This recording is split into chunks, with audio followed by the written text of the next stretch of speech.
back. It is day 5. It's finals day of the Asian 9-ball open. We are at the Aspire Recreation Centre, Singapore. This event is brought to you by the APF. This is what's coming up.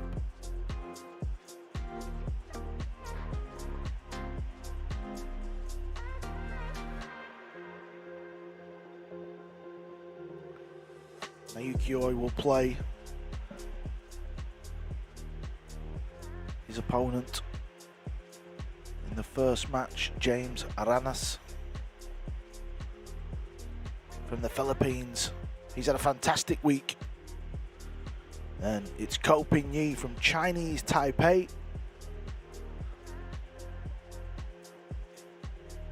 He's up against Yuan Chua. That is the lineup. It's finals day here in Singapore, and what a lineup it is. And that is the schedule of play today. We're going to show the ladies final. That will be at 3 p.m. They're currently playing the quarterfinals, and then tonight it's the big one, the men's final. Who will it be? That is at 7 p.m. James Aranas on the left, Naoki on the right. Every match starts with the lag.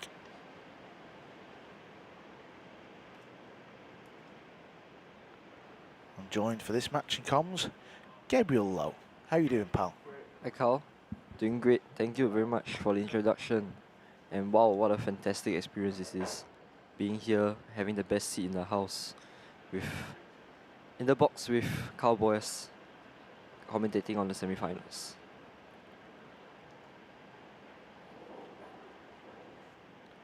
James Aranas won the lag. And of course, as we've seen so many times this week, the cut break, the 1-ball dresses up over the corner, and this is a great start. 3-ball. He's a little bit tied up, so he needs to just take care of that one, but this is a good chance to get off the board. It's a race to 11.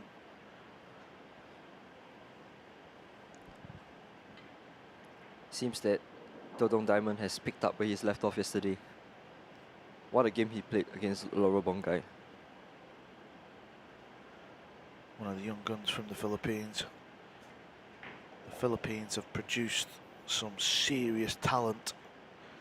If you're involved in pool or you've played pool to some kind of decent level, you know what the Filipinos bring on this 9x5. Somewhere where the cue ball is now would be ideal.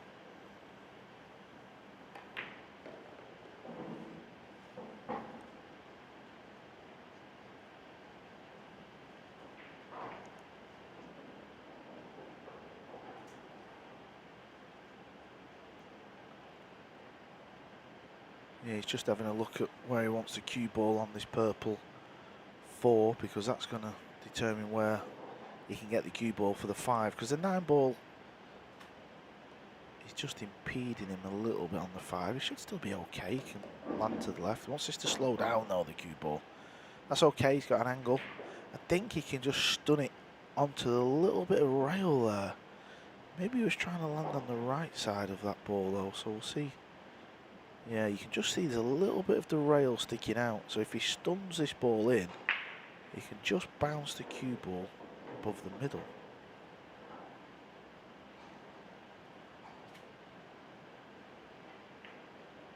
I think he's landed in a kind of funny position here. Doesn't seem like a very natural stroke for this 4 to the 5.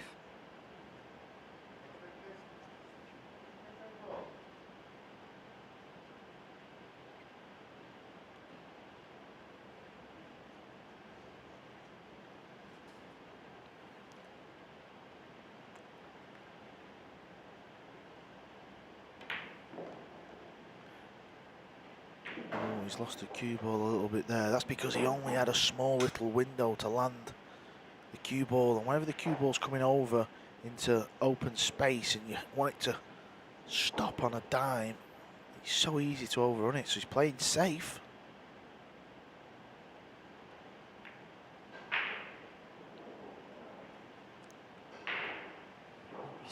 he's under hit that safety right there. I mean, he's looking to go full ball behind the 8 ball, but he's left the right side of the 5 ball open.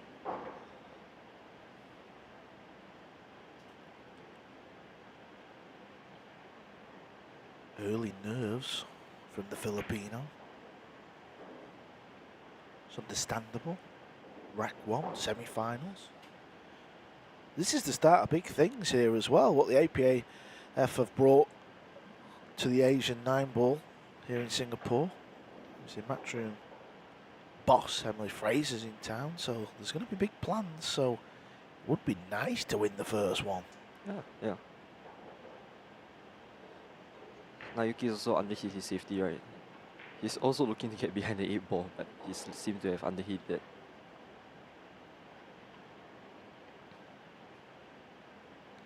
Tough opening pot this.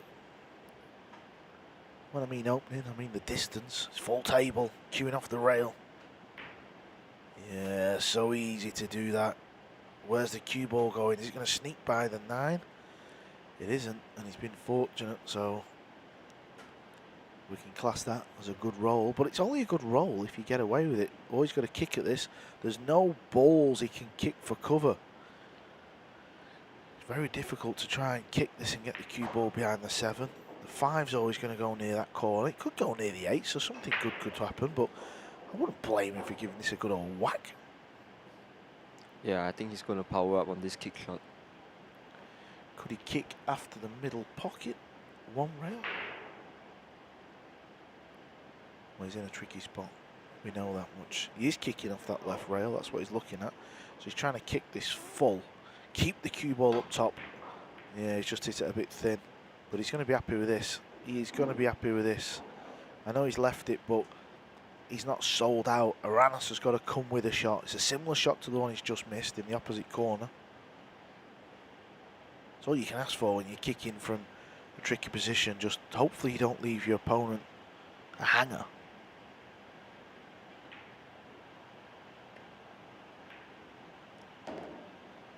A shot there by Aranas. He seemed to have learned from his mistake. Just now missing on the thin side. Now he's got it. Yeah, it's funny how many times it happens. You know, you'll miss a long ball. Your opponent will play a safety or get a little bit of luck, leave another long pot, and then they stroke it in the centre.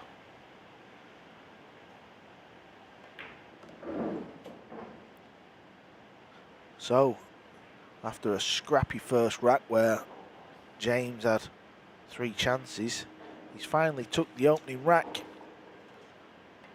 On his 3rd chance, he's won the opener, 1-0.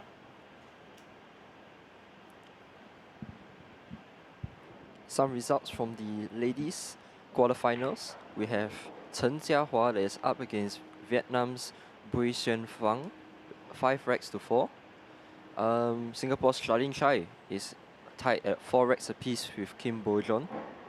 And Sylvana Liu is down 4 racks to 7 against Seo Chua from South Korea. So there you see we have Amber Chen racking. Her Vietnamese opponent has just tied the game up at 5 racks apiece in a race to 9. Hot favourite, actually. Many people are tipping her to win this, following her US Open Canada win.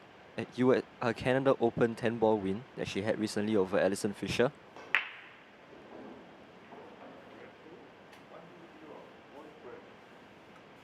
And now we see Nayuki Yoi to break.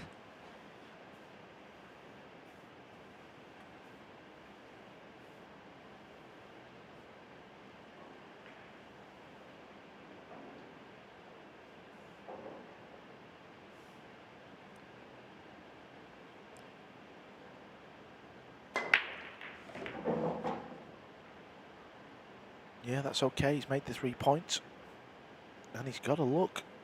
He's definitely got to look at this 1 ball.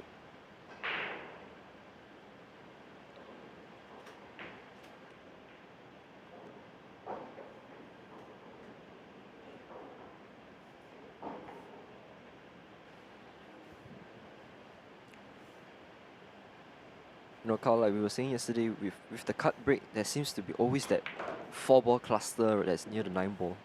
That sometimes just proves to be like very hard to deal with and hard to navigate through this. Yeah, it kind of looks like the pace that these guys are breaking to tee that one ball up. I think that's just the way the balls are coming out. Obviously, they'll just have to deal with this. The main objective is to get that one ball over the corner, and again, these balls they're all right. What looks like a bit of a cluster in this case, they are okay.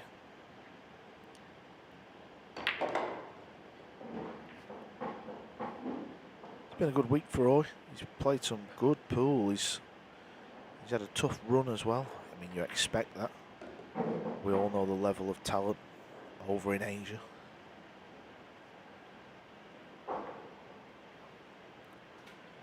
Beat Antonio Raga in his last match, 11-8. He's beat Chan Yulong as well.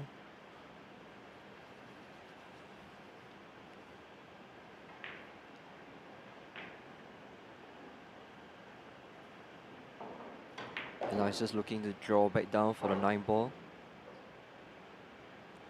And he's landed almost in perfect position.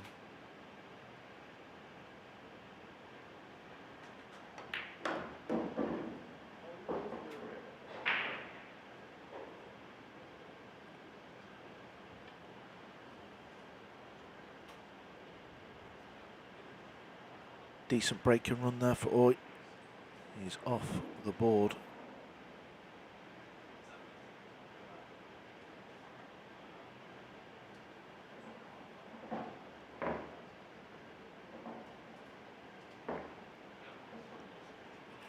Played Chang Yulong twice. Yeah.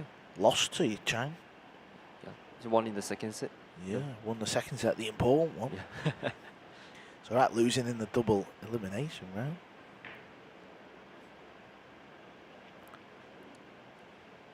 It's 1-1. Still early days, but Oi seems to be doing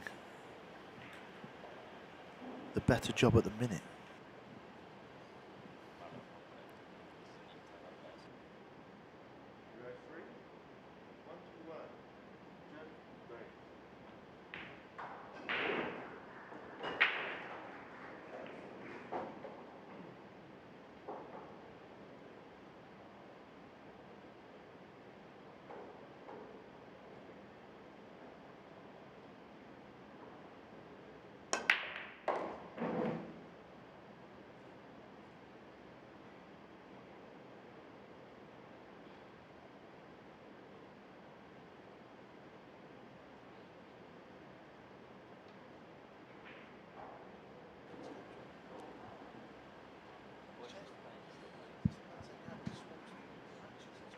So the cue ball and the 1 ball are lined up dead, sticking to each other now. Well, but at least James will be happy he has control of the table.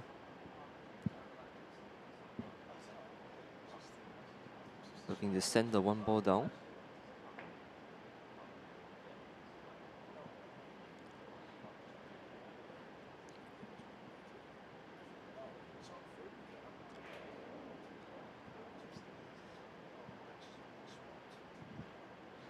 So he's left Nayuki away with a shot there. I don't think James Aranas will be very happy with the result that he just played. I think he was trying to look for the 7 ball as cover.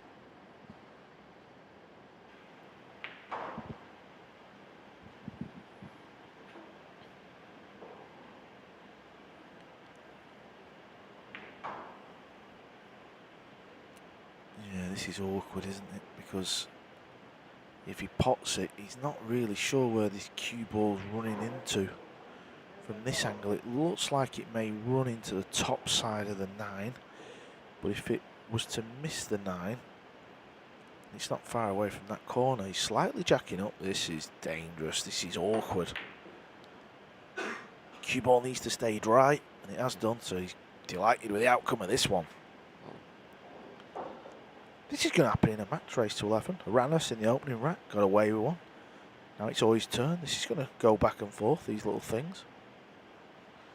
this is what pool is about. Now, James has got to try and navigate some form of kick shot here. This is nasty. He can go up past the 4, the right hand side, and go 2 rails, but doesn't lend itself to go safe, does it? They're always trying to kick and separate the ball somehow and try and make something good happen, but just looking at where the 1 is, I don't really see what can come good from it.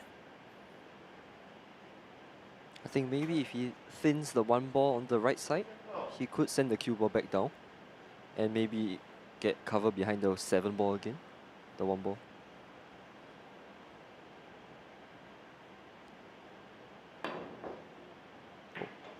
He chose to play it 3 rails instead.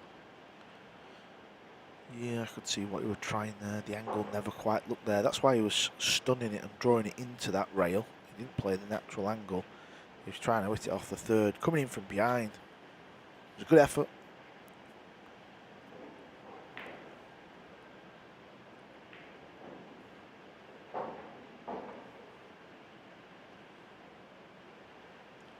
So with Naoyuki with a free ball right here, you expect him to clear up the rest of the remaining balls.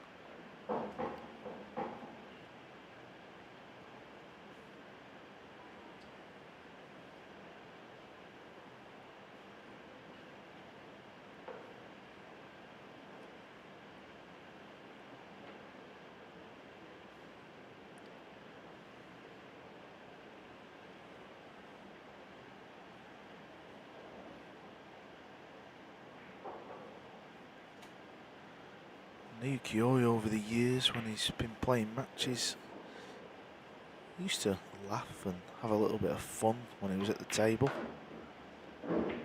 That's all changed really. Sometimes he still does that at the end of a match if he feels a bit tight on the cue. That's his way of releasing nervous energy. I think over the last couple of years he's really tried to work on that side of his game, trying to turn his game around, come into a winner, a tournament winner.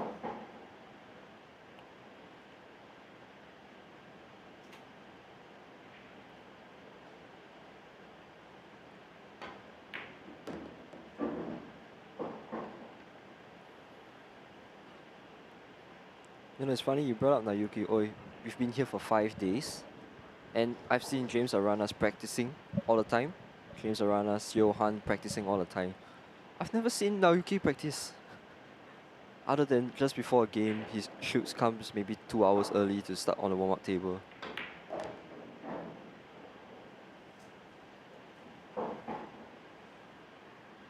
Maybe he's just not that kind of player.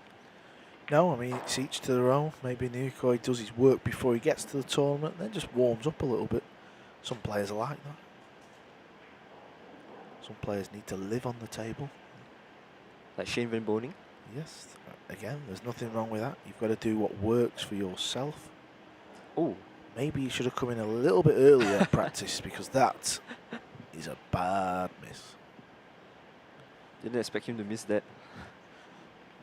No, and that can affect you in a bad way, can't it? Because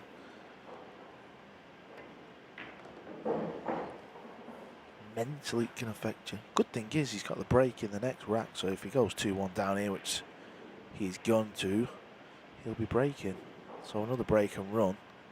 These mistakes are forgot about. This is why I'm a fan of winner breaks. This exact reason. This is my argument whenever there's a debate, because Naoyuki has just made an absolute clanger, but he's got the break next. So if he breaks, pots the 9, or he gets an easy layout, he's forgot about his mistake.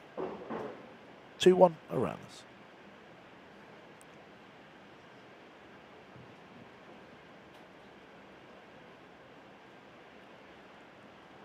One of the biggest tournaments, team tournaments of the calendar year is this one. 30th of November through to the 3rd of December. The Mosconi Cup is going back to Vegas. Limited tickets are available. Head over to matchroompool.com. Can the USA win the cup back? Up first is the big major, the US Open 9-ball championships. Biardo is the defending champ. That's from the 10th till the 15th of October. Again, tickets are available, limited on the finals day. Matchroom.com can be had out. Retain the trophy. You'd like to be there, wouldn't you, Gabriel? Definitely. You'd What love an that, opportunity it would be. Yeah. So Matchroom, if you're listening, I'm submitting my application. He's available.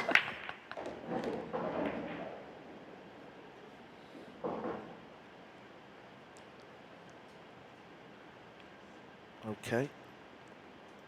2-ball is tied on the 6. Safety shot coming.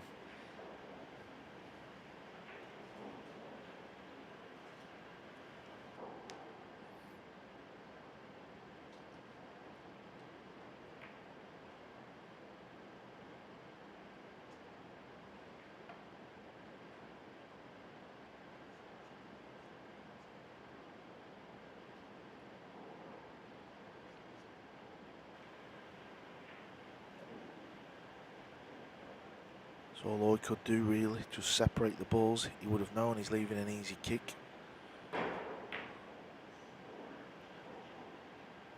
What a shot there by James Aranas.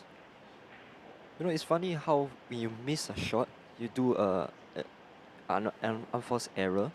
The ball seem to remember, and the rolls after that the rolls start to turn a bit against you. The pool gods. So often brought up these pool gods. Well, this is so difficult to hit. He won't even be thinking about how to get this safe. All he's focusing on here is just trying to get a hit and hope he gets another visit to the table. And it was unlikely. Needs his 7-ball to tie up on the 5. Make things awkward. Well, look at that. That is amazing. As soon as Aranas seen the cue ball hit in the 7, he would have thought he's going to win the rack. Now he's got work to do.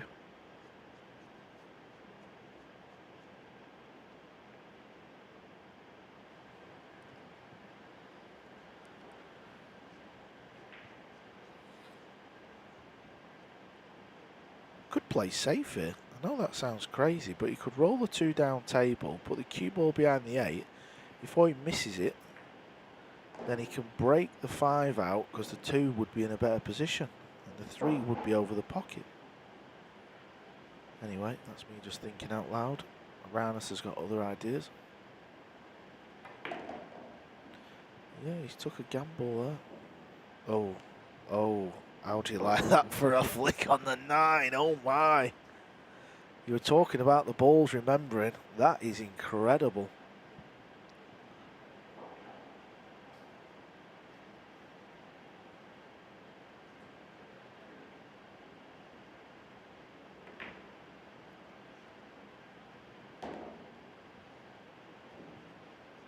What a flick he had on the 9-ball there to just leave himself a pot on the 5. Or he won't be sat in his chair thinking he's had a couple of bad rolls. He'll still be angry about missing that ball.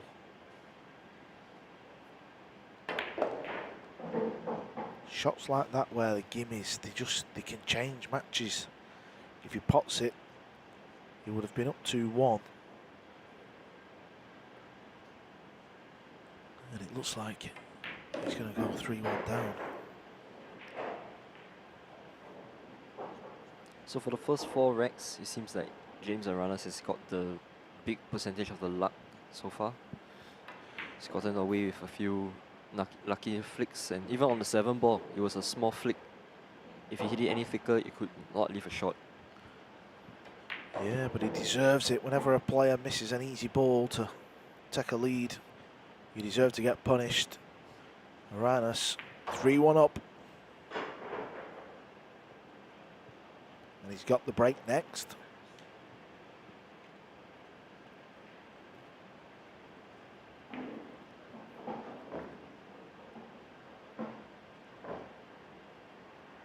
'96 players started This tournament is played over 5 days. This is day 5, the last day. It's finals day.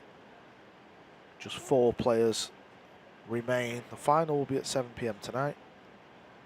Ladies finals at 3. 32 players started in the ladies event.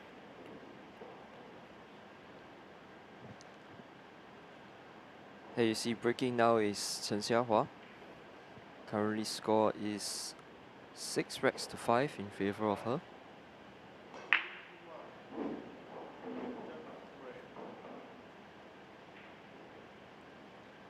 The score is tied at 6 racks apiece on table 18.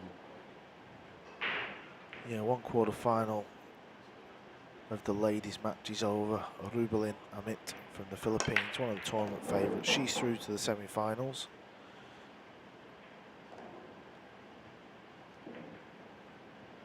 I actually got that the wrong way round. My eyes are not as good as what they were. It's Jessica Citano. Both Filipinos was playing each other in the quarterfinals.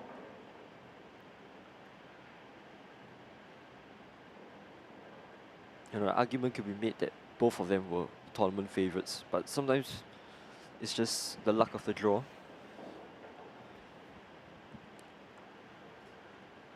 Referee just taking the rack away, using that little ball marker implement. Done a fine job. In practice, the players would just leave the template on the table. They won't care, but in a match, you want everything perfect. This is an interesting shot he's got here. He's got to really get the cue ball moving. Purple 4 ball is his next ball. That's on the back rail.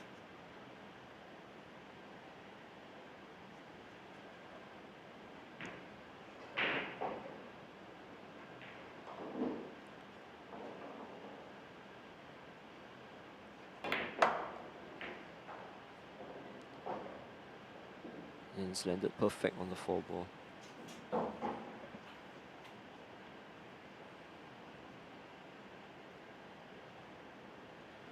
Draw the cue ball back. Same pocket.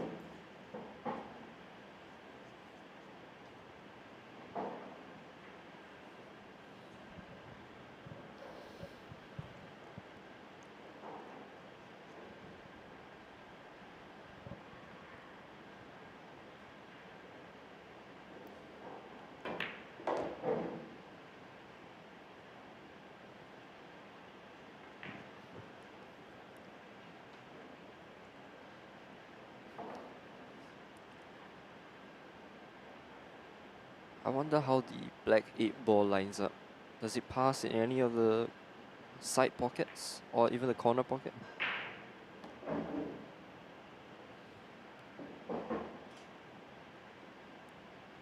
It must go because he wouldn't look now, would he? He wouldn't play position and leave the cue ball there and then look to see if it goes, because that might have changed his route from the 7 to the 8. He'd want to be straight.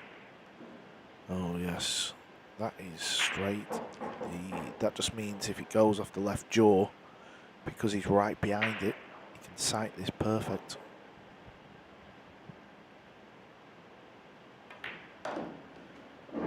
Sometimes the eyes play tricks with the mind. This 9 ball for a 4-1 lead and his first break and run of this semi-finals.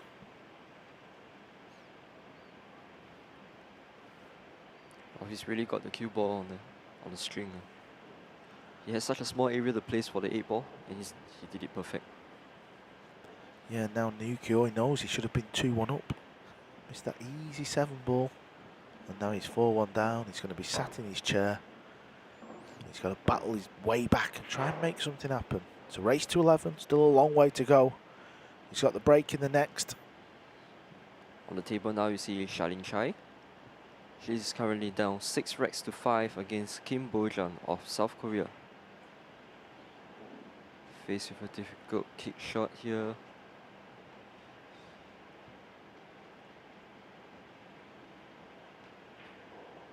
The only Singaporean left standing.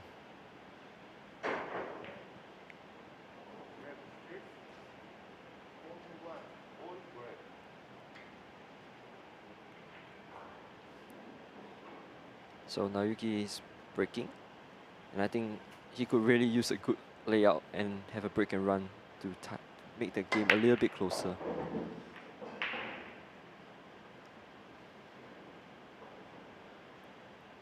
One ball in that section of the table off the break we see so many times. Is it a legal break? Did a ball go in and out of the head string? Well, we'll know in a minute if Oi's at the table. Yeah, so it did. I'll explain a little bit more about the break on the next one.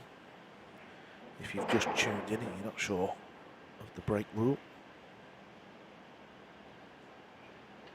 Seems to have been a bit careless with the cue ball there.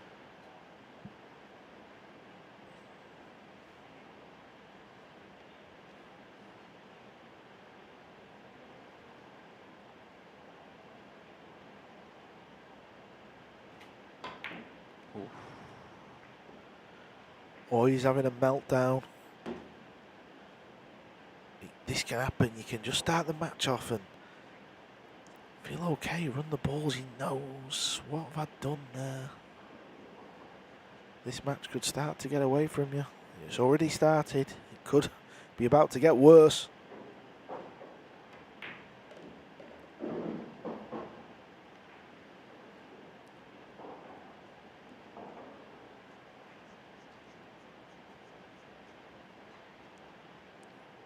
What do you think is going through the head of Naoki's mind now? Somebody shoot me. Something like that. You think strategically he's wanting to take a timeout after this wreck? Yeah, I don't think it would be the worst move. Just get to the bathroom, maybe splash a bit of cold water on the face, give yourself a talking to, get a drink. You can't turn back the clock, so he's got to try and approach this match and just try and get yourself back in it, and then hope a mistake from Aranas comes. But we've not seen many comebacks this week, have we? Actually, the last big comeback was probably done by Naoki himself when he was down 6-1 to Zhang Yulong. So he can do it.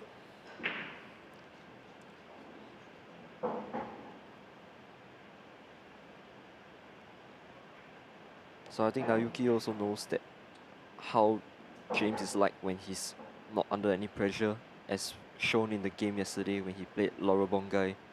He was just under no pressure towards the later part of the game. He was just playing every rack perfect and he didn't miss a single shot.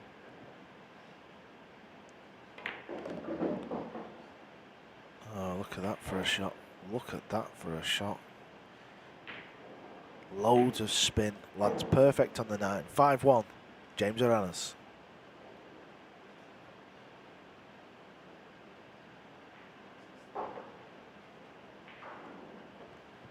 And it will be his break in the next rack. Nicknamed Dodong Diamond. 2019 Super Billiard Expo Pro 10 Ball champion. And in 2020, he was the Diamond Las Vegas Open runner-up.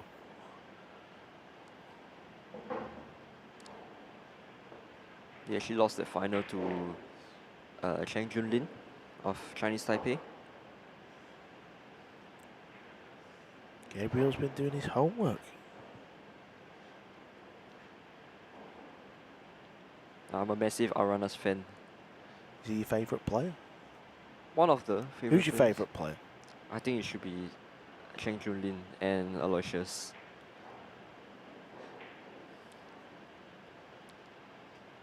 Chang Jun-Lin, that's a good shout. Very good player. Thought we might have seen him here this week. He seems to be busy playing Chinese 8-ball. Oh, he's a Chinese 8-ball player now, is he?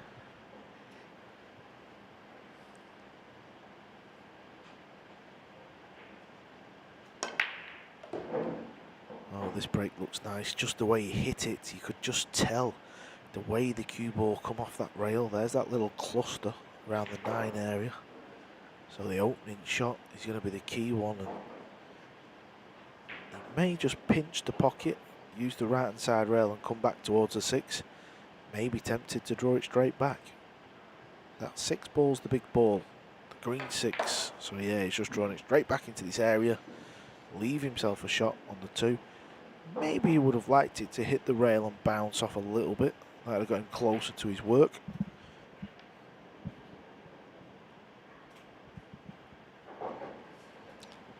Do you like floating this in or hitting it double speed? Float, I believe. Yeah, just like that. Yeah, it didn't go in clean, but these pockets are actually cut at 4 inches. Some of the balls that have slid in, I didn't believe it was true, but I think on day 2 I went out and had a look and I thought, well, yeah, they are cut pretty keen actually. I think it's just the game of 9 ball. Sometimes they go in at that wide angle and then you play another shot and it stays over the pocket and you're a bit like, how did that not fall in? He's been falling in all match. Why not now? I'm sure Naoki must be asking himself that question right now. What a change of events this match has been, though.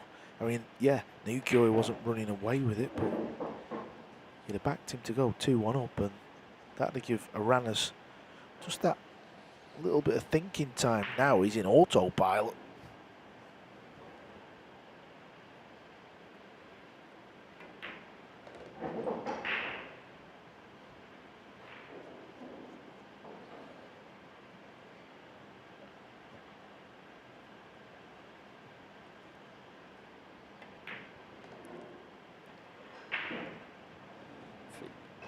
Eight to 9, he's landed perfect, and it's very routine 9 ball to go 6-1 up against Naoki Oda. And it's another break and run, back-to-back break and runs from the young man from the Philippines. He was born in a place called Davao, Philippines.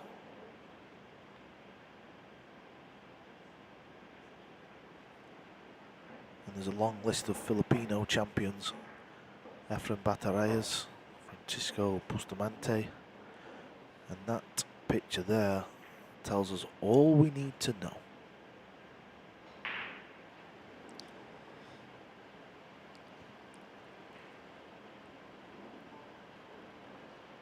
So Carl, back to the US Open. Who do you think is going to take it this year? Thanks for asking me that easy question. Just 256 players. Just 256 players to choose from. And you just letting me pick one player, right? Yep. Thank you. Who is going to win the US Open? You know what?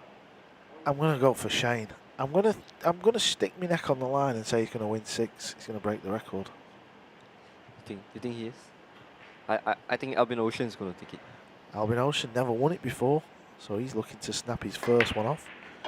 I don't believe he's ever really gone truly deep in the event as well. Yeah. You know, like semis or something like quarters. Maybe I'm wrong. Maybe he's at a quarters. Maybe he's watching, cursing my name right now. But the events always produce fantastic drama for us to watch. There's always that one unexpected player that you never expect to get that far. And last year it was Singapore's Aloysius Yap. I don't think many people were tipping him to get all the way to the final. No, before the event, probably not. He beat Joshua Filler last year, Shane. Yeah, it was a phenomenal week for Lucius. I bet he can't wait to go back as well. He's got fond memories. Even though he lost in the final, he will still take good memories from that event. How about retaining Carlo Biado? Will he retain? When was the last time you had a champion that won back-to-back? I think it was SVB. Oh, no, maybe it was. I know Darren, Mika and Shane are the 3 players to retain. I just can't remember if Shane did it after. I think he did. Shane did it after Mika. I think Darren did it, then Mika, then Shane.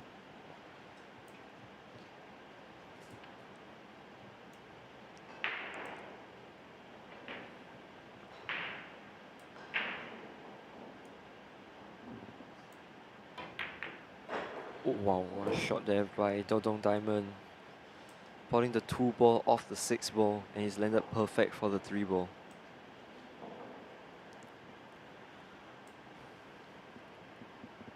Yeah, the vision was there.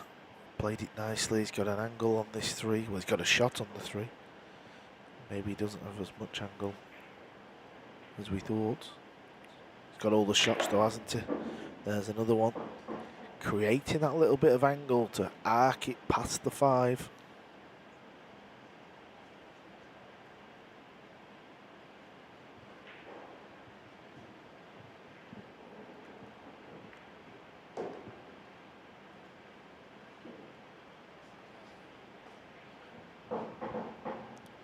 And the creativity that the Filipinos showcase are remarkable.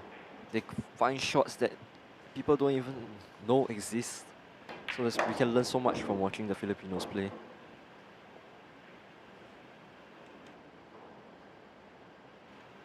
Yeah, I think the thing with the Filipinos is what stands out for me, because obviously Chinese, Taipei, China, Vietnam, these countries in Asia, they've got a load of great players, haven't they? Just like the Philippines. Yeah, there's probably more strength in depth in the Philippines. But I think what stands out, if you look at the Ko brothers, Chen Yulong, Chen Jinling, they're a bit more technically sound. They seem to do it how it should be done in the textbook.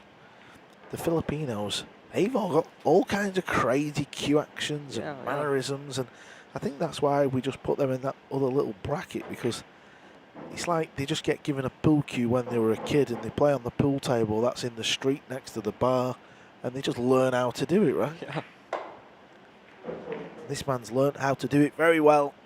This semi-finals, all going the way of Aranas, and he's opened up a 6-rack game lead. It's 7-1.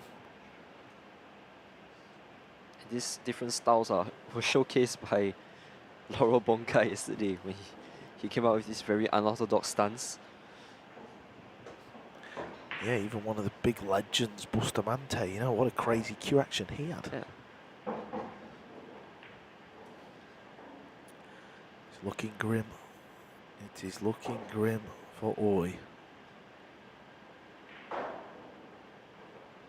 I'm surprised really he's not choosing to take a timeout to try and compose himself and cut opponent's momentum.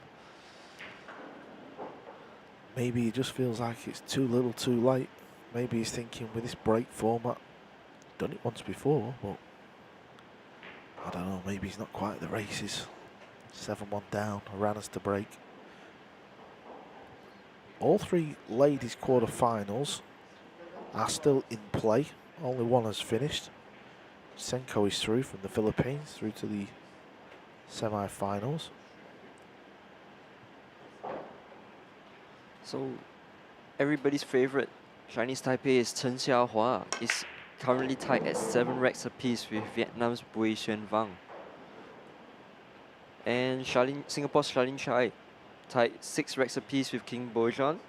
And Silviana Liu from the Indonesia is actually down 8 racks to 7 against Chua, who's looking to close up the game after being 8-6 up.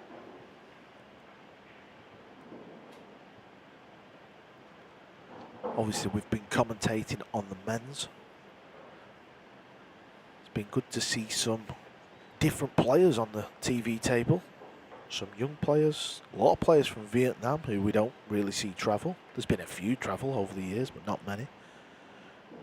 Well, what has he done here? Overspun the cue ball there, so big mistake. Yeah, so we're going to show the ladies final, but in between sessions, you know, we're walking around the venue, you can see the ladies are practicing. It's been good to see some different ladies play as well, not just the men. Obviously, I'm used to watching Kelly Fisher, Yeah. Alison Fisher, Yasmin Ocean, Veronica Ivanskaya, Christina Tkach. You know, these lady players, the Europeans, the Americans. So it's good to see some new Asian lady players as well. Because even back in the day, it was like Gai Young Kim, Zhao Ting Pan. Yeah. And just taking a look at all the ladies and how they play is phenomenal. Just wish you can play as good as them. You can't? It's a tough one. speaking about ladies, we've just got confirmation that Korea's Chua has beaten Sylviana Liu 9 racks to 7. Yeah, so that's the second female into the semi-finals. Just 2 more results to go. Both matches are tied. We will keep you updated. If you want to look yourself, head over to digitalpool.com.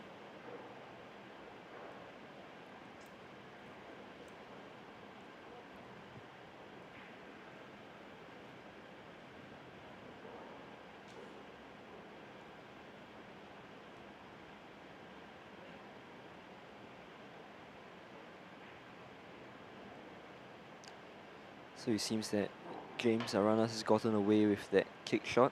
He doesn't really seem to leave an opening for the 3 ball into the corner pocket past the 6 ball.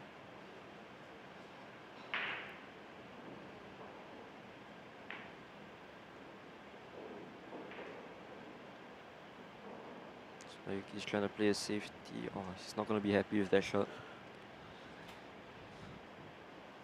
I think he wanted to contact it a little bit thinner so he can send the cue ball 1 rail behind the 9 ball. So now James got a good opportunity to tie him up behind the 9 ball or behind the 6 ball. Oh, he's played it fantastic. Oh, he's just got to kick at this ball and hope now. Forget trying to get too acute with this one.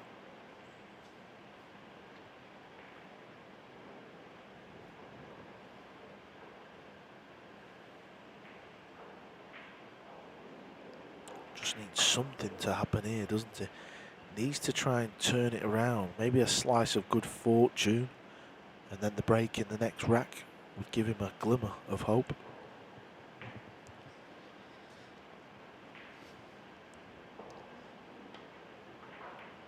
You know, when he missed the 7 ball in the 3rd rack, we all thought that he could be punished, but maybe not to this extent of 7 racks to 1. Nice kick safe there, just to stay in this rack.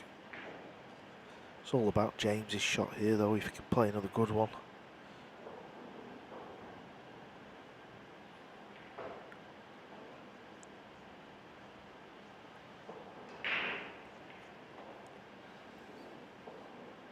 He's not gone with the fancy new chalks that the rest of the players are using.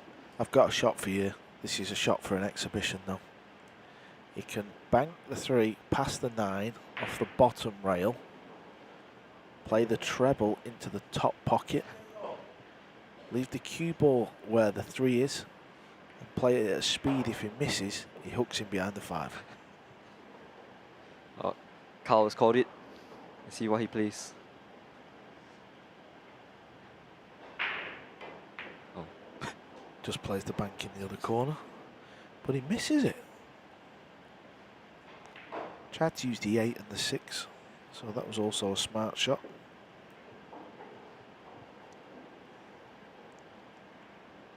I think you can see a piece of that 3 ball, but I don't know whether it's enough for him to draw all the way back.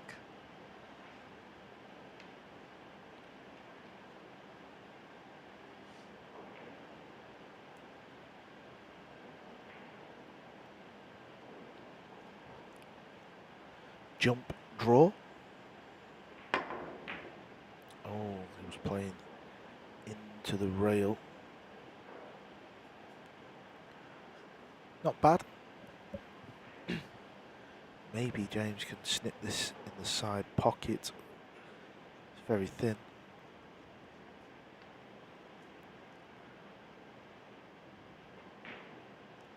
Filipino players, I think most of the players are still using wooden shafts. Carbon fibre has come into the game. Yeah. That's a good observation there. Actually, I've only seen, I think, only 2 Filipino players using carbon fiber shaft. De Luna? That would be Raymond Faron and Carl Amaroto. De Luna may use Oh, carbon. De Luna, yeah, that's the 3rd one. How about you? Do you like carbon fiber? Do you like the hit? Carbon fibre was brought into the game after I'd stopped playing, so I never really got. It was sort of coming into the game as I was quitting, so I never really give it a chance. But I think I'd stick to the wood. I don't really feel like I'm getting a massive benefit unless I used it and I just loved it. Then fair enough, but I'm more than happy with the wooden shafts.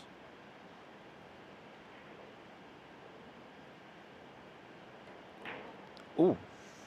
Now, Oh. oh my, what's happened here? Now this is a small glimmer. That has come from nowhere. So Oi steals the rack at the last second. It's 7-2. Oi to break in the next. Could this be a potential turning point in the game again?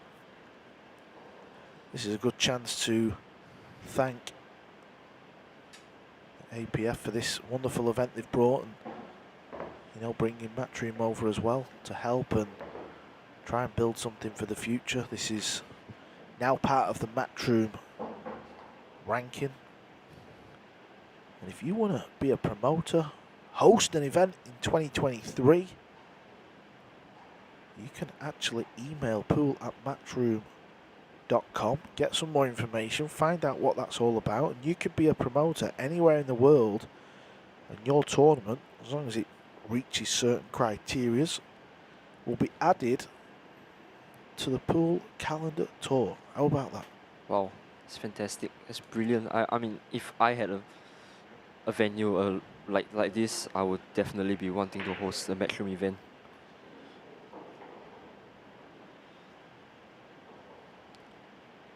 So Kyle Naoki to break.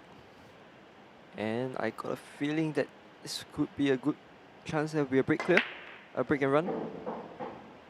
Oh, I've jinxed it.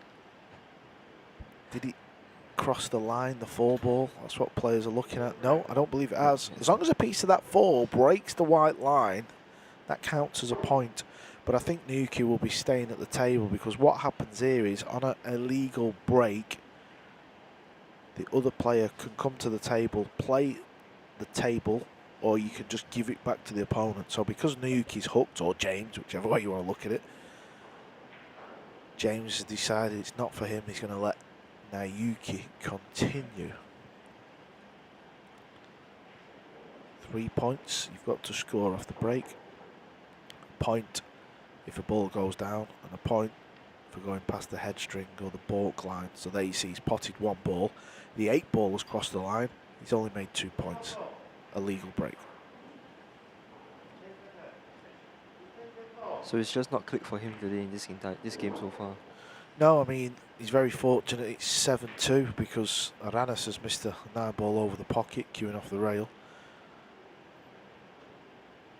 Obviously, you've still got to massively fancy James in this match.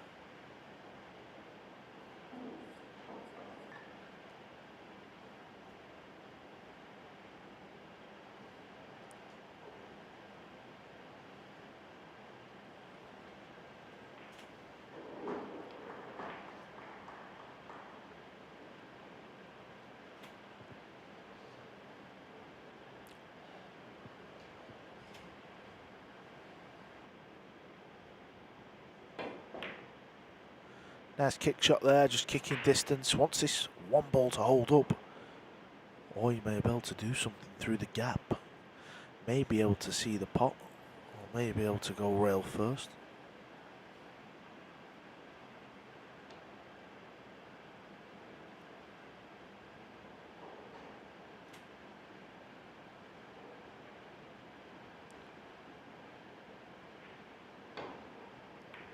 He could see the pot.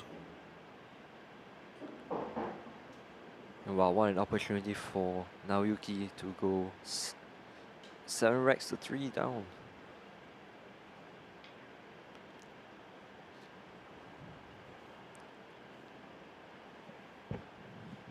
Well, we've got some heel action on table 18 with Amber Chen tied at 8 racks apiece with Vietnam's Wei Xuan Vang.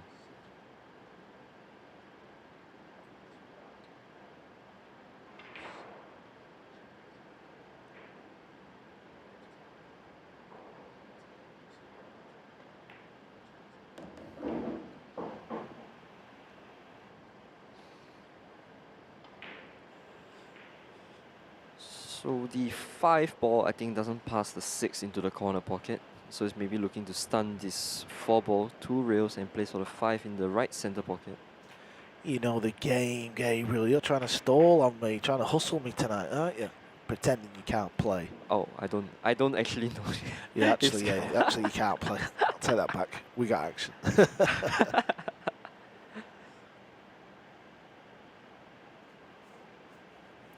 No, but the shot you suggested was fine. A lot of players would have played that. Right, but the pros tend to avoid the center pockets whenever they possible. Do you agree with that? Yeah, I mean, obviously the corners are bigger, so you would try and go there. But I think your shot on that last instance was fine. You're coming into a better angle, or you could have under hit the ball or over hit it for the 6. But yeah, the cue ball's just held up to make this unmissable. I mean, I don't want to say it's unmissable because he's already missed a hanger.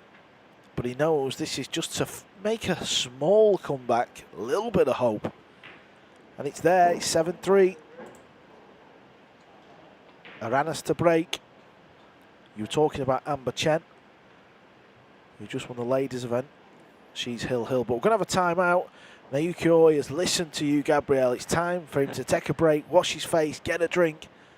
We're going to do the same. There you see, 7-3 down. In this match, can he make a fight back? Amber Chen is Hill. One of the tournament favourites. Just because she's come off the back of the big win. Yeah. I mean, I feel that in Taiwan, she's actually a very popular player. Many people know her, who she is. But I think from the rest of the world stage, like you compare her to the likes of Kelly Fisher, Alison Fisher, of course, she's not as well known as them. And how do you pronounce her name? Give me a lesson. Chen Chen Xia Xia Hua. Chen Xia Hua. Yeah, that's how you pronounce the name. Chen Xia Hua. Amber Chen. Amber Chen. Looks like Amber's got the break in the final rack. Race to 9 for the ladies. She's breaking so well. You know, I saw her practicing that day, and she's just breaking the balls as good as anybody, even in the compared to the open. There you see Ko Ping Yi watching on in the distance. What a break there by Amber Chen. Ko Ping Yi, Chinese Taipei as well, so he's having a good look. Amber Chen, she's dating Robbie Capito from Hong Kong. Robbie's just sat to the right. I was speaking to Robbie just before this match. And during the first couple of racks, they started at 9 AM, so when we got here, just after 9, these matches had just started. They're flying into Austria straight from here. Amber Chen's got another ladies event in Austria. And if I'm not wrong, that is the hometown of Albin Ocean, right? That is correct. Klagenfurt. And Yasmin Ocean. And yes. Let's not leave the sister out. Yeah, this table layout here for Amber is all going to be about that red 3 to the orange 5. Yeah, she's still got work to do, but that is the key shot. There's always a key shot in a rack of pool. Looks to have a nice cue action. Stays very still, doesn't she? She's very disciplined on the cue. Yeah, look, 0 head movement there. In the background, we can see Ko Ping Yi looking on. Alison Chang as well, sat down with the green mask on. She's our photographer this event. She's also from Chinese Taipei. Yeah.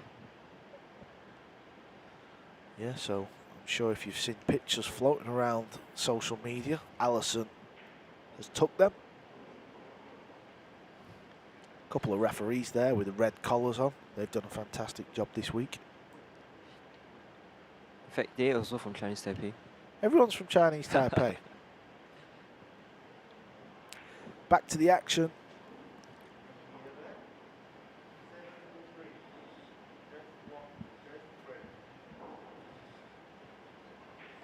So we'll keep you updated on the scores for the ladies quarterfinal. But right now we see James Aranas with the break. And oh wow, what a flick.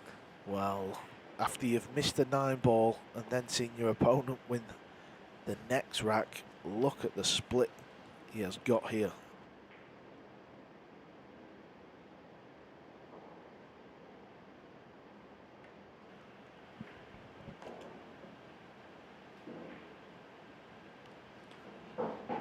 I think this is exactly the reason why you're a fan of the winner breaks format. Because you don't want to see people get away with their mistakes. Yeah, I mean, it's just a personal thing. I like pool because I like to play a match, and then somebody says, "Oh, how do you get on?" And I like saying, "Yeah, I run a 5-pack." I like that terminology. But I've played many tournaments, alternate break. You know, everyone's got their own opinion on it. I think the big one is obviously making the break tough. That's the more important thing. Whether it's winner or alternate, whatever at the end of the day. But don't just give them an easy break. I like to hear the ball. You know, when someone crunches the break, that noise.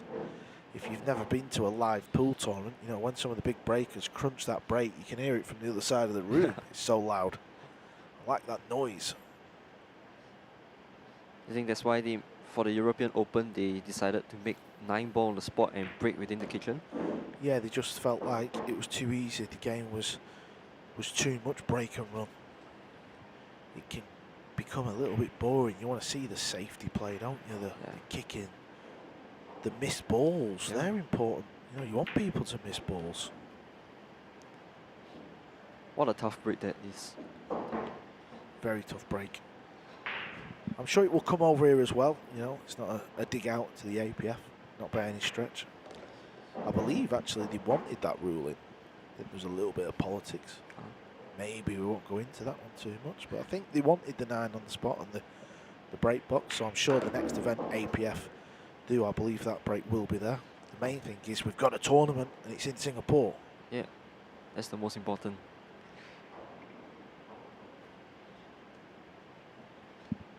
Actually, a quick shout out.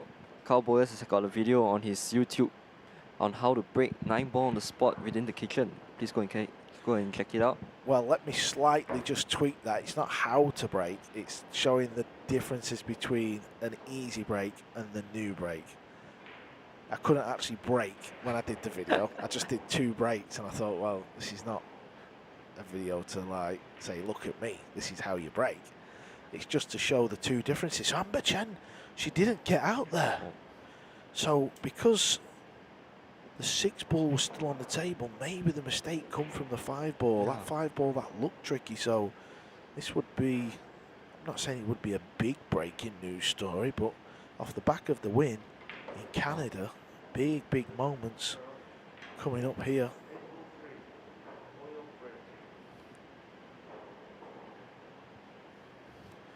We will let you know if them 3 balls was potted in that anticipated match.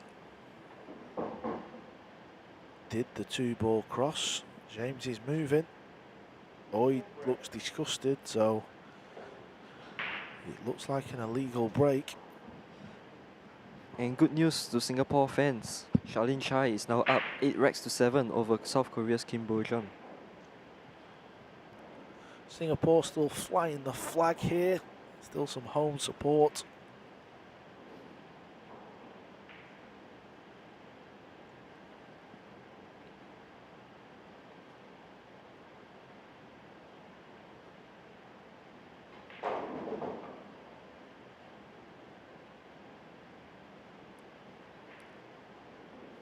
Such a tough job this for the referee to do.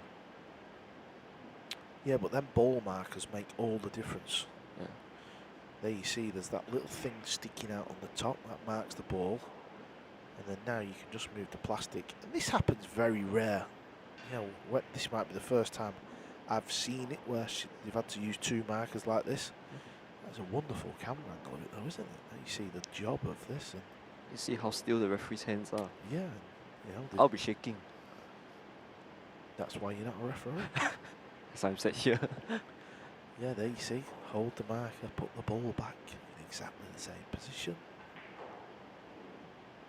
That takes about 20 seconds, job done, and then that just means Nayuki's not got that template in his eye line or on his bridge hand, and then we're good to go.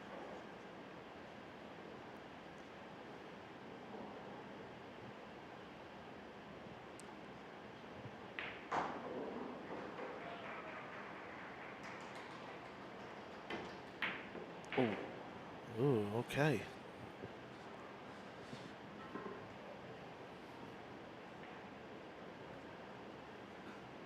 Aranas with another missed ball. It was all a bit awkward down there with his bridge hand. so we've just got confirmation that Vietnam's Bui Xuan Yang has bested Chinese Taipei's Chen Xiahua 9 racks to 8 to get to the semi-finals.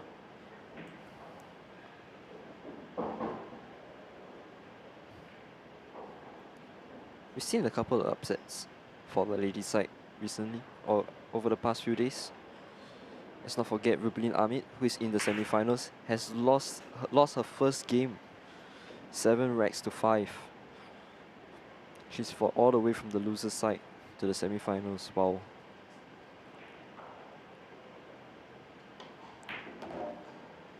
So, Yunayuki. He's not scratched, has he? He's Oh. not scratched, he has. Wow.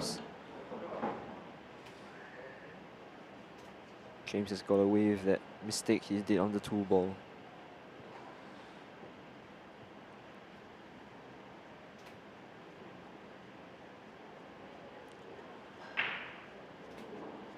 You think Nayuki is really uncomfortable out there? Don't think he was, but I think missing that 7 ball in rack 3 has really affected him badly. Because this is not the Nayuki that we saw yesterday when he was playing against Anton Raga.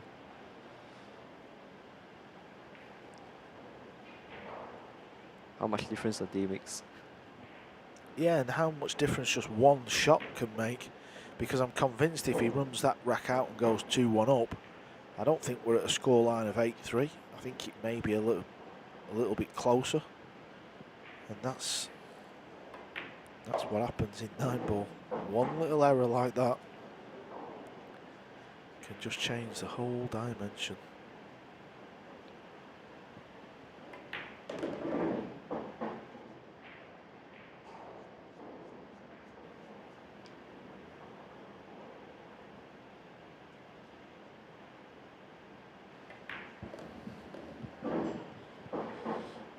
So from this position, Carl, who do you think is going to favorite to win the tournament? Not Naoki Owen. I mean, it's still possible. It's still possible. It's not over yet. He's down 9 racks to 3 against James Aranas. Yeah, Aranas has got the break in the next one though, and he's had 2 break and runs. Only 2 break and runs. 2 break and runs apiece.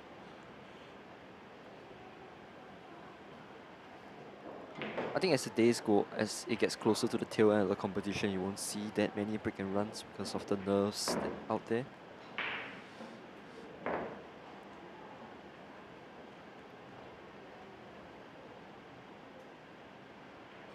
Yeah, maybe you're right. Maybe the pressure's just getting a little bit much.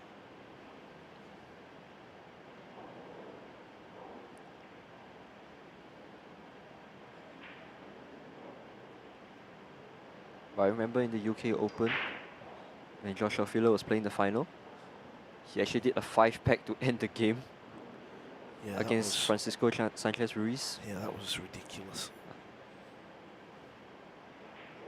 It's amazing. The way he handles pressure is so good.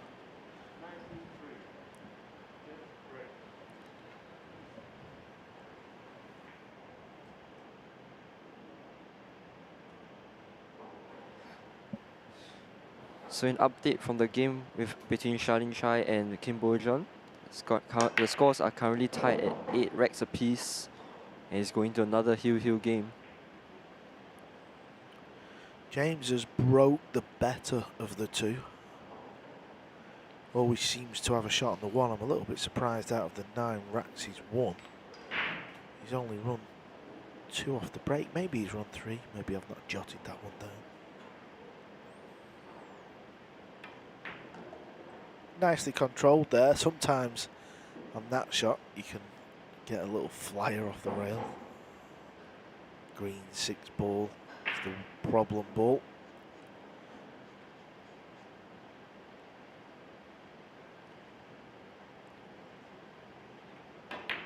When he gets to this 4 ball, after potting this red ball now, he wants to come centre of the table. That would mean he's got a nice angle to stun back for the 6, but he doesn't want to land on the rail on the 6 ball. If he lands on the rail, that means it's going to be tricky to get back on the 7. So he's got to play this, just miss the 7 off the second rail. He needs it to bounce off the rail, and then he's okay.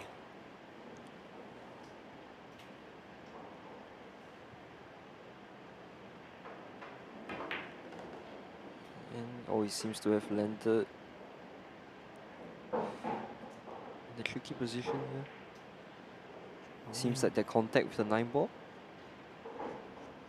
I don't think that, maybe it's glancing, but maybe he's just going to miss it. Maybe it's going a little bit more towards the side pocket. He might have to dig down on this ball. Yeah, I think he's raised the back of the cue there, just to stun high above the middle. It was okay, he could just go before it, so that wasn't the worst of leaves. This rack will get him on the hill, and then the match is well and truly over. You're never going to see somebody come back from 10-3 in alternate break. It's just not happening. Yeah. SVB winner breaks. Last 32 versus Mika Immonen. World 9-ball championships this year. He was 10-3 down. He didn't run the full match out, but he put a couple of 3-packs together, a couple of safety racks and battles. That was exciting, but I don't believe that can happen in alternate break.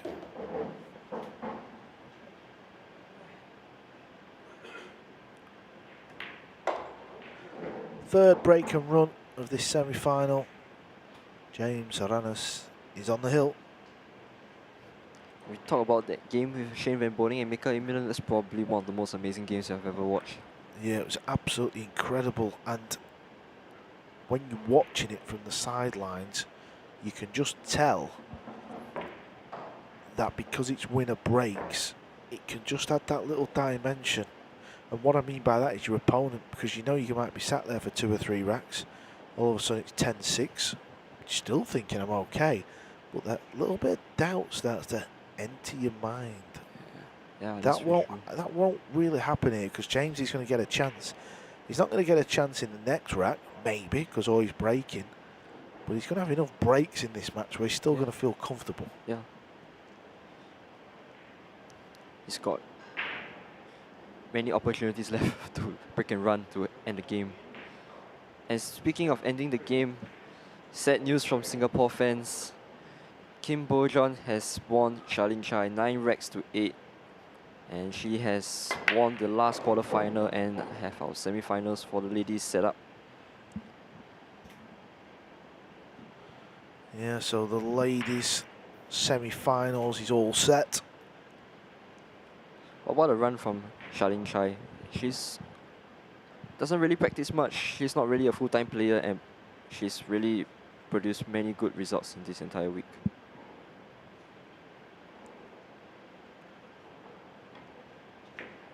Oh, it's gone horribly wrong from Naoyuki there. He seems to scratch off a double kiss on the 1 ball, and he's left Aranas with an open table with a ball in hand.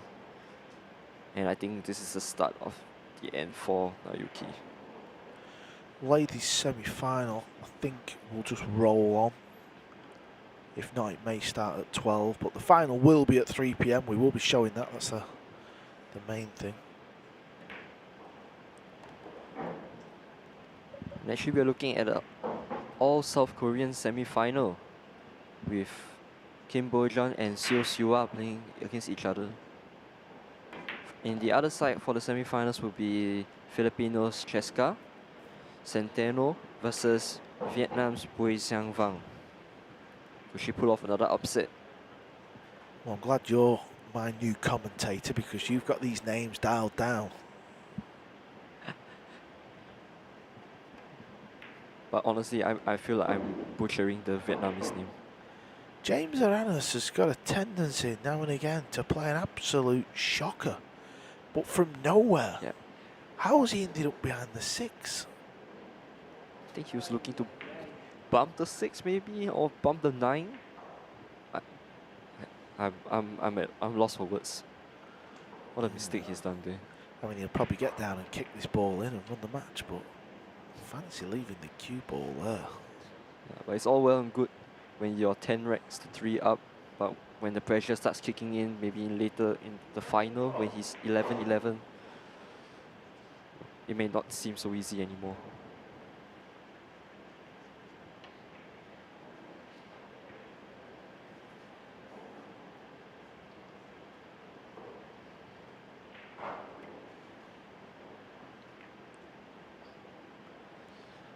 Little bit of hope for Oi, but you just kind of feel it's going to be an anti-climax, this. It's not a case of if that man there wins this match.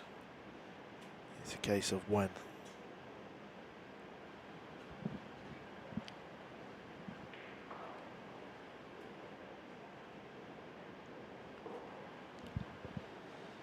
Second semi-final will follow this match. Oi's underhit this. Oi just wants to get out the room. He has had an absolute mare in this semi-final. Second semi-final. Let's hope it's been a bit more of a contest. Yeah. It's going to be between Ko Pin Yi And Johan Chua. Mind went blank there, thank you. Plays the bank, and he's got the bank. Good recovery. So for Naoyuki, what's the next step? What's the next step for him to to try and get himself back into this game? It's a tall order, but while you're still there, while James is still on 10, there's always some hope, isn't there? Yeah. Well, he needs a lot of hope now. James has got the break in the next rack though, so even though he didn't get out there for the match, he's still 10-4 up, breaking for the match in the next. Oi pulls another one back as he trails 10 racks to 4.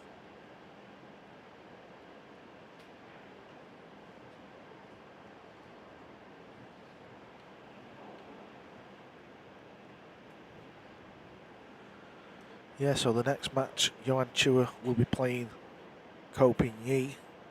If that man there can get over the line, maybe we could see an all-Filipino final. Ko Pin Yi will have something to say about that though. Quality player. Very nice guy as well, Ko Pin Yi. Yeah. Not every day we get someone who is willing to lend us a $30,000 cue to just shoot around. Well, yeah, Ko Pin Yi, for you people watching and listening, he plays with a cue that's worth $30,000, and I actually made a video with Ko Pin Yi last night in his cue for the YouTube channel. So please go and check it out on Cowboy's YouTube channel page. Yeah, I'm going to put that video out tonight so you can see this mega expensive cue from Ko Pin Yi.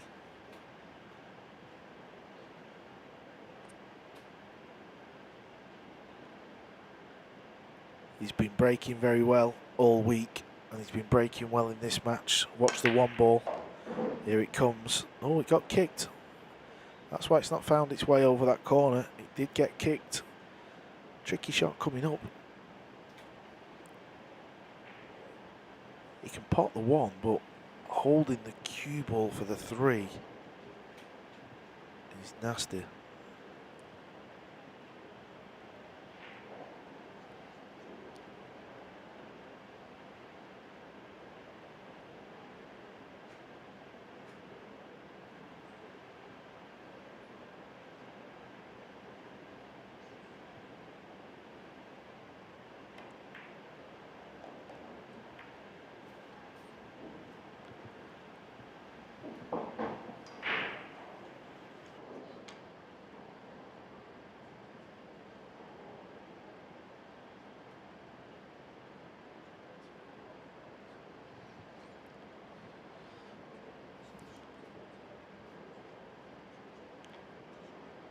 So Aranas is left with this long 3-ball here.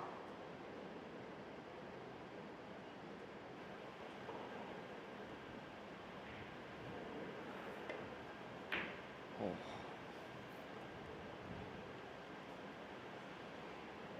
He's missed that badly. He's hit it very thick. And he's left Naoki with another chance to clinch another rack and maybe potentially bring this game even closer, pile more pressure on James Aranas.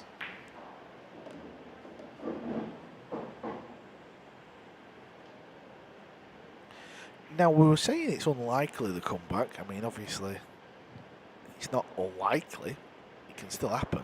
But he does need a bit of help from James, and maybe that little miss there is the help he needs, because if he can win this rack 10-5, he's breaking the next 10-6. You just never know from there. Cue ball's found the rail, though. Hopefully he's got an angle where he can pop this ball and bounce back out for the 6 in the same. I think he's got to play some form of side spin. Never easy playing side spin on the reel. And have a shot. Maybe he has to bank this ball again.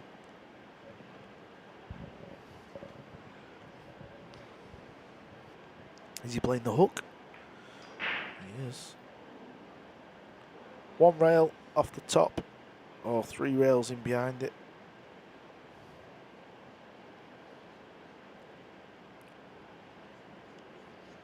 Looks like he's going 3. Trying to contact the 6 on the lower side to send the 6 ball up table and leave the cue ball on the short rail.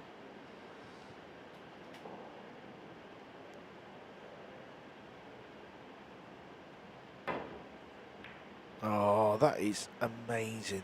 Yeah, he's left the pot, but to go 3 rails, we've seen where he was aiming with the cue. Gabriel called it. He's it absolutely perfect. Just another foot, and he'd have found the top rail.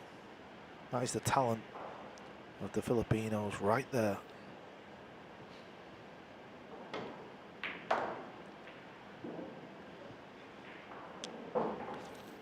Now Chua is still alive in this semi-final. What could have been? This game could be all over if not for the James Aranas mistake he did on the 5 ball.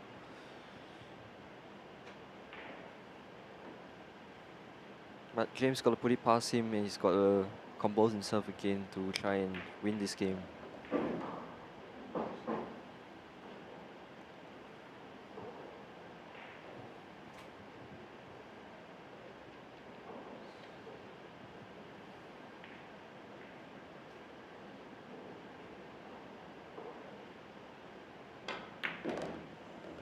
Left himself a tester off this rail. It's a little cutback. We've seen these missed many times.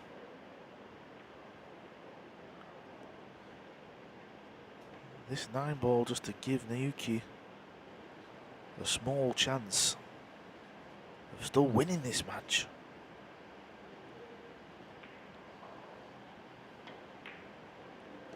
And it's there. It's another rack on the board. It's 10-5. He was 10-3 down. He's won the last 2.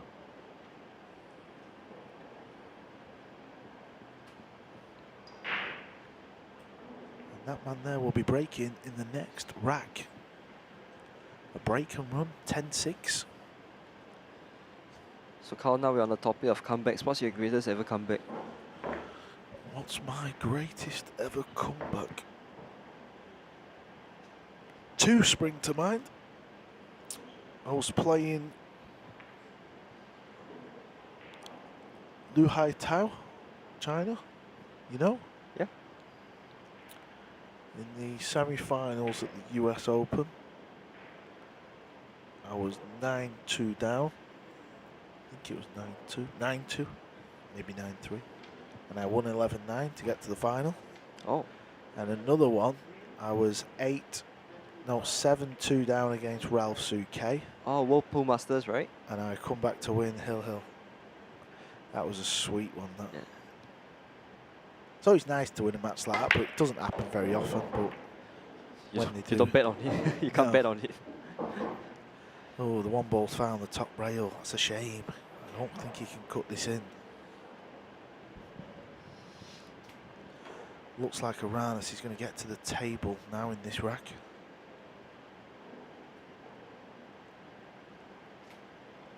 There's still a skill to this break, even though it's a soft cut break. Yeah. And we think it's an easy break, but that just proves it can still go wrong if you don't quite hit it how you want.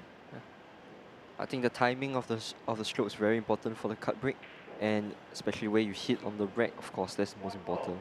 Yeah, because you can still hit the one too thin. Yeah.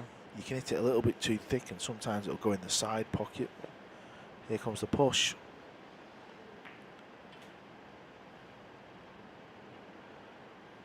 I thought he may have been better rolling the 4 onto the 2 balls.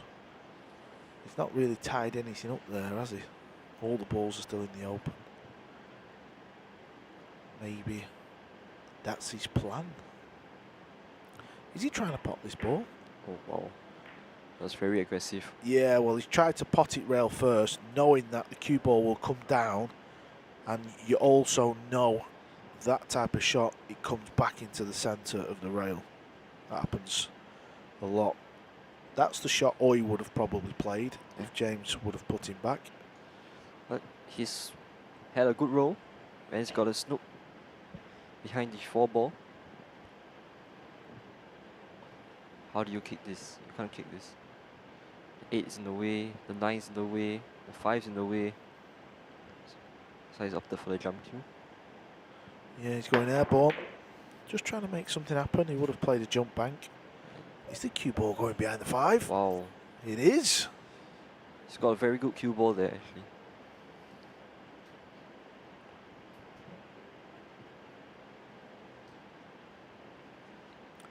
I also think James has got the jump stick as well. He has, so he's trying to put this in the corner. Sometimes you can fluke this in the bottom left because you put a bit too much spin on the cue ball and you end up banking the one back down the table. This is actually the first time we've seen James use the jump cue on the TV table. He seems to have left a shot for Naoyuki. Yeah, he's going to leave this one, I believe. Just going to see the potting angle, so this is a glorious chance to get it back to 10-6. James is going to start thinking about things now. 10-3 up. Had that pot to win the match. Yeah. Easy pot as well, and missed it.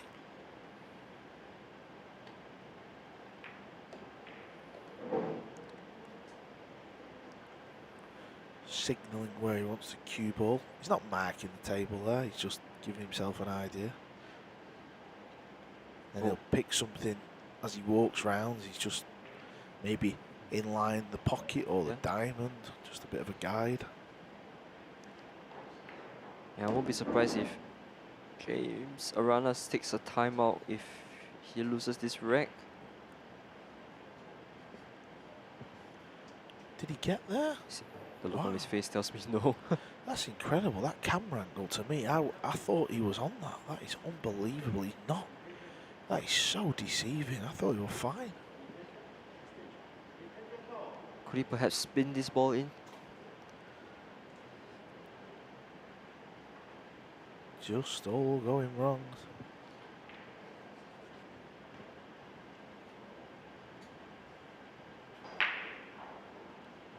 Is he playing the hook? Wow, He is. what a shot.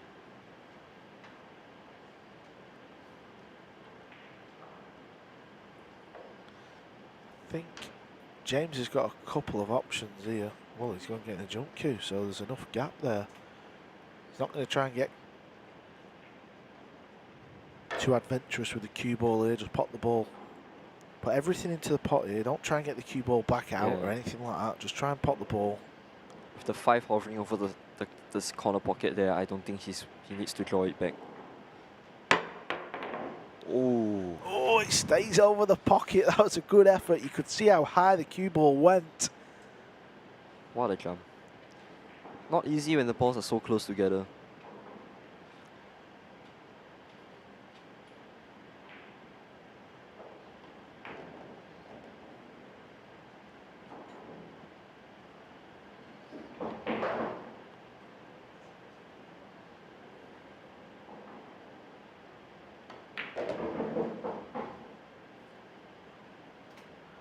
incredible, really. You just feel this match should have been over 20 minutes ago. And while it's still going on, and them racks keep going onto Oi's side, that means Aranas, the pressure is going to keep going and going.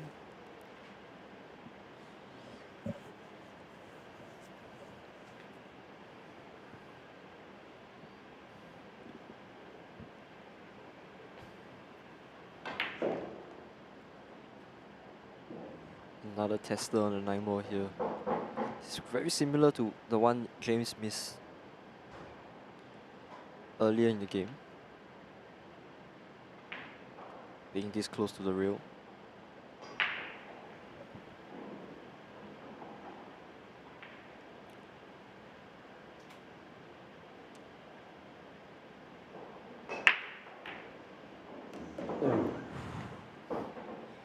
I'm guessing it went in. Yeah, it went. You could clearly see it hit the jaw, but when the cameraman moved, I wasn't sure if it stayed over the pocket or not. You get the sense that Oi still hasn't settled in yet, even though he's taken 6 racks. No, he's not, but what's funny about that is the more and more this match goes on, he is probably going to continue the same way. So you just don't know. He's asking for a timeout, but he's already took one. I presume you're only allowed one per match.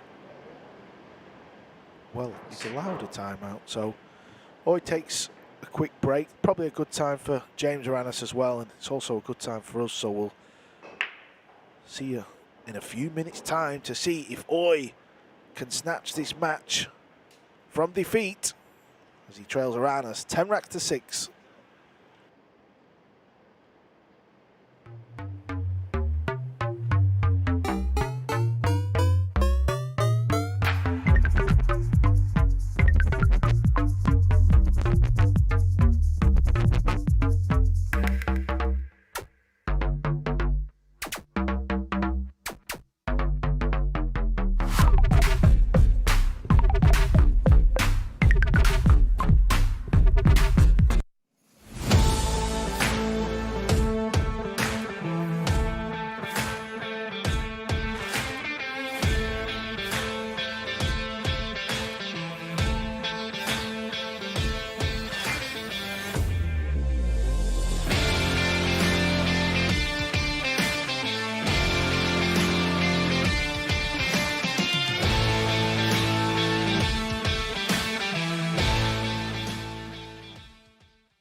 You don't have to play like a pro to enjoy the game I love. If you've ever played in a friend's basement, you can compete in an APA league. In the APA, everyone can play and anyone can win. So if you're looking for a fun night out with your friends and family, join an APA pool league today. Have fun, meet people, play pool. Visit poolplayers.com today.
So we are back from the semi-finals. James Aranas 10 racks to 6 up on Naoki Oi.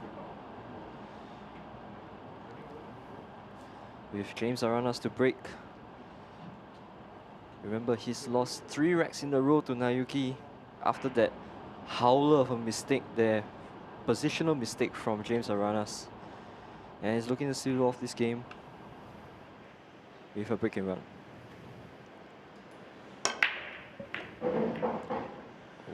Cue ball needs to slow down. That's okay. This is another chance for the match.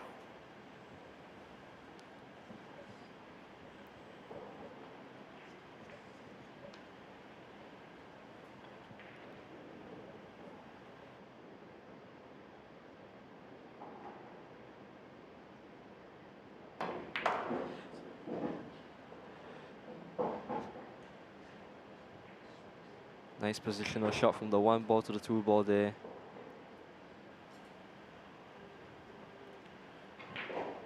All the balls are in the open. All James needs to do is keep himself composed and take his time, knock in all those balls. And he's through to the finals.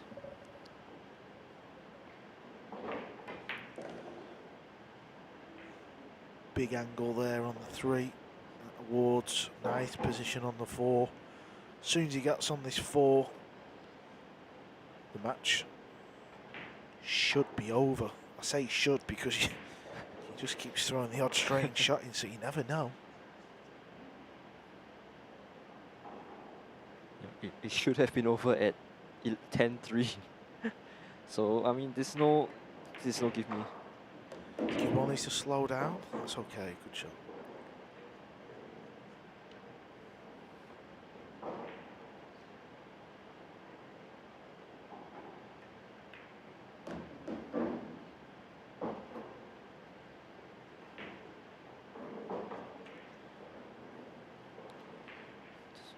Gonna play top, a bit of right side spin.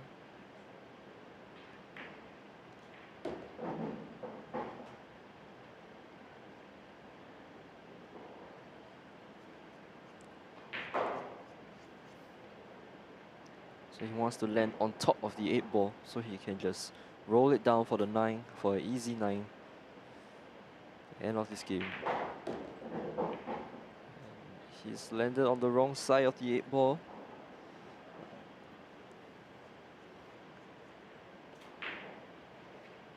That's okay. Still favor him to make this 9 ball, although it's going to be a bit of a tougher one.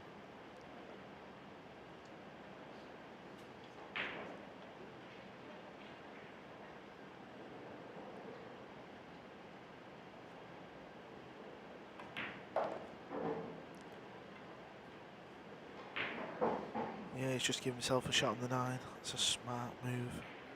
Doesn't need to get adventurous. Just back yourself to pop this, and you're in the final. It's been a little bit scrappy, but overall, he's been the better player.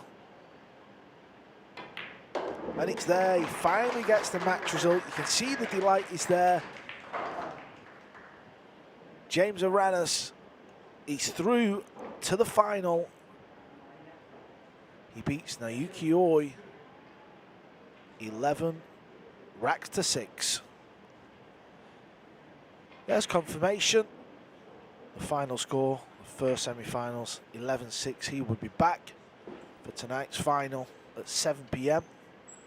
And we will find out who he will play in our next semi-final, which is coming up very, very soon.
Naoki Oi, Yeah. unlucky buddy, commiserations, thanks for stopping by having a chat. Yeah. Tell us how you feel. Just question. Why only me losers interview? And where is the winner side of Aranas? After you. Okay. But I like talking to you, so it's my fault. Yeah. Sorry. I know, yeah, no problem. How do you feel? Bad yeah, match? today is first set to second set is very important. Too much no feeling, yeah. Maybe focus a little bit. Yeah, maybe today day fives, body and mental a little bit downs. Did you not get a massage? Yeah, last time no massage. Oh, that was the mistake. Only mistake, big mistake. You Yeah, need no problem. massage. You need a personal yeah, masseuse. Yeah. Forget. Yeah. You looked okay at the beginning of the match, and then in the third rack, when you missed the 7-ball, it Yeah. looked like it affected you a little bit. Yeah, unbelievable. Maybe no object ball, no C, maybe only image. Wow, oh my God. Damn. But you nearly come back. You know, in the end, it was yeah. 11-6. Yeah. It could have been a little bit different. Yeah, different. Yeah, but and James and the break, very good. Yeah, very every good, time break run out, the pressure is me and the pressure big. Today play James winner is better. Congratulations, James. Naoki, obviously you've lost. It's the past now. What is next for you? Oh, next go to after tomorrow. Go to USA, big tournament, US Open. I practice in the break rule, change rule, break yeah, box, new nine break. football. Yeah. Tomorrow, many practice, and I will win US Open. I want to. Oh, you number will win one, the US number Open? one. Yeah, number one titles. Yeah, favorite tournament. Naoki, Yeah. you're due a big win. I can Yeah. see it's coming. I can feel it. Yeah. You I too? feel- Yeah. Maybe the US Open. Listen, Yeah. Naoki, thanks for chatting. I know you've just lost. It's not easy. But we will see you at the US Open. Okay. Thank you. Let's go. Thank you.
I'm here with the winner, the first man through to the semi-finals. James, how was that match for you? Finally, I can breathe now. It was tough. I didn't play well. Was you nervous? I was nervous like in the end. I was shaking the last rack. I was like, I was a little bit scared. He was coming back. You was 10-3 up. Yeah, he was. It was 10-3, and then he was cost me 3 games, 10-6, and gives me a lot of pressure too. Because it's alternate break, even though you're 10-3 up and it went to 10-6, do you still feel like you was a big favourite in the match because you had so many breaks left? Yeah, I'm still favored. And you're breaking good as well. Yeah, because I knew I had a good break, so I just need one good break and good layout so I can get out from there. You're in the final now at 7 p.m. What are you going to do from now until 7? Will you watch the next match or is that not really what you do? Yeah, I'll probably watch the next match because, you know, my buddy is playing and hoping that he's going to win. So at least one of us is going to be Filipino winner for this tournament. And I'll be around. I'm going to maybe practice for a little bit. So you want to play Johan in the final? Yeah, for sure. Absolutely, I want to play him. Right, James, listen, go get some food, get a drink. Congratulations, you're in the final. We'll see you later. Thank you, Carl. Can I say hi to my friends? Yeah, say what you want, go ahead. I just want to say hi to my friends in Virginia at Roy's Basement. Hi, guys. Enjoy watching. Thank you. Cheers. Thanks a lot. Well Thanks, played. Carl. there you have it. James Aranas is through to the final. 7 p.m. he will be back. Who will he play? Will he play his fellow countryman Johan Chua, or will it be Ko Pin-Yi? That's coming up shortly.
You don't have to play like a pro to enjoy the game I love.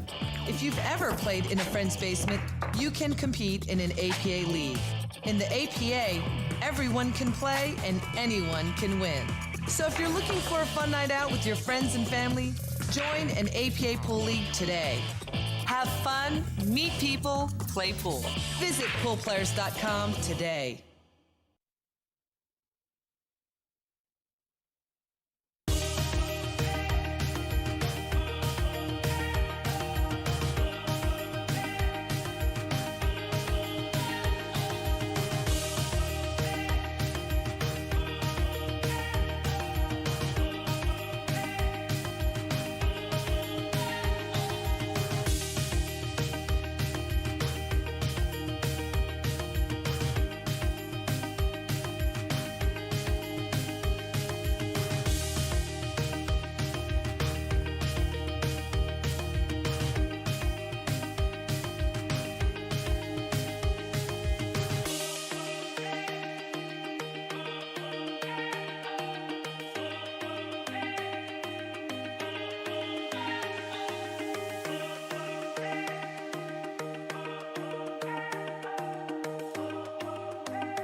Welcome back to the Asian 9-ball Open, brought to you by the APF, sanctioned by Matchroom Pool.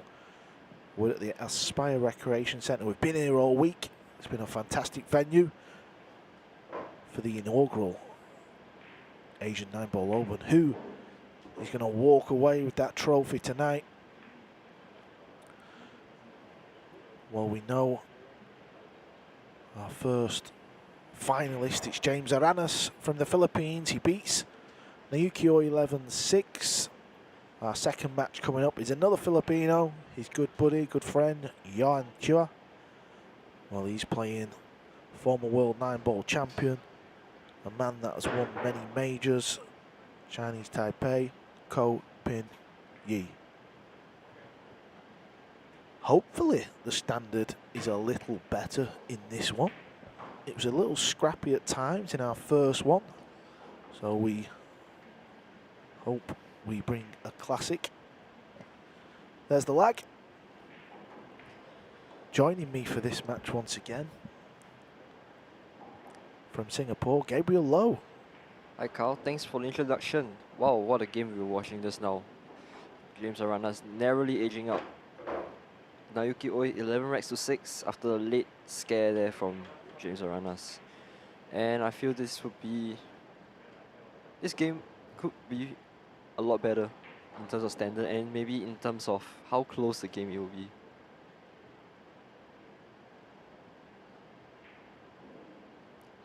Johan Chua to break first. And so often we see this week his cut break with the one ball hanging over the corner pocket. He's got a shot on the one.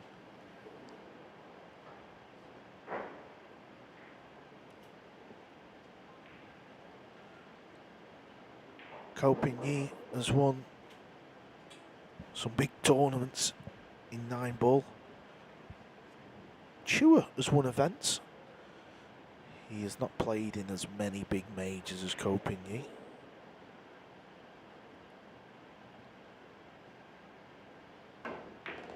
So Carl, who you got for this game? You like asking me easy questions, I've noticed. It's so hard to pick a winner. I mean, you've got contrasting styles, you've got the flair, the natural ability of Chua, who just opened up with a nice positional shot on the one, by the way. And then you've got the machine-like robot of Ko Pin Yi. Yeah. Easiest decision of your life. So on the back of that, I don't know. Don't know? I'm going to go for Ko Pin Yi. Yeah, you too? I think he's been breaking very good, very consistent with that break shot. I think that Ko Pin Yi would edge Johan Chua too. Both players, in fact, going undefeated in the entire tournament so far.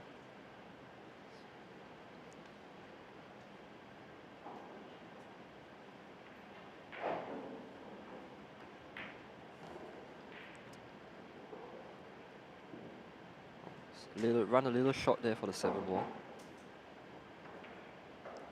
You just play this double speed up and down the table. Scratch in the side pocket. What a weird, what an angle to scratch in from there. The side pocket never moves. It was a funny angle, but they're always there. I didn't like that shot choice from Johan Chua. No, I didn't too. I think going up and down was better with the angle being so thin. We've seen it in the first match how mistakes like that, easy shots, can change a match. Ko Pin Yi gets given a gift as he wins the opener. So the ladies' semi-finals are underway, and wow, Filipino Cheska Centeno has raced into a 5-0 lead over her Vietnamese opponent Bui Xuan Vang. Meanwhile, the other semi-finals being played Two South Korean players, Kim Bo-jeon and Seo Siwa, tied at 1 rack apiece. So you can see how fast Jessica plays just by the difference in the score. She really is a fantastic player, and I think her first major is calling. Just a matter of time before she wins something very big.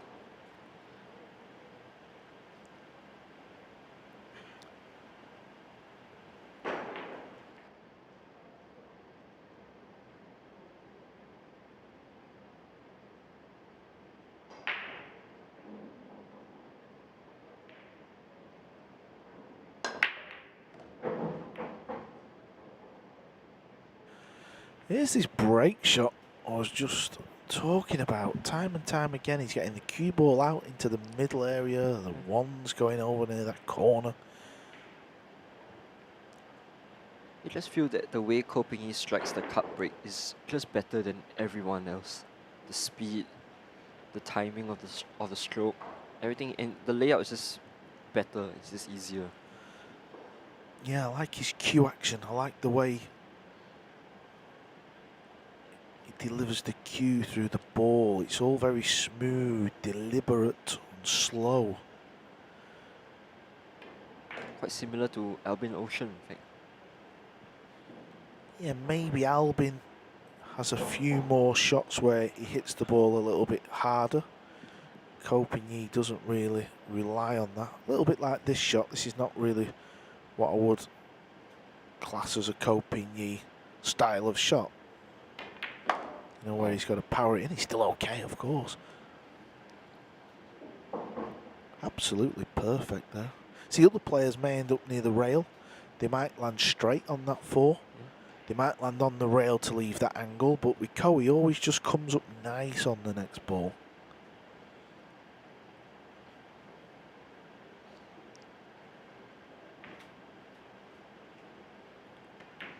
Three brothers was playing in this event. 3 Ko brothers. Ko Ping-chung, Ko Ping-han. We actually seen Ko Ping-han, the youngest of the 3, play on our TV table on day 1. Didn't get to see Ko Ping-chung, I don't believe. Ko Ping-chung. Ko Ping-chung lost in the last 32 round to Vietnam's Dong Hong Kwan by 11 racks to 5.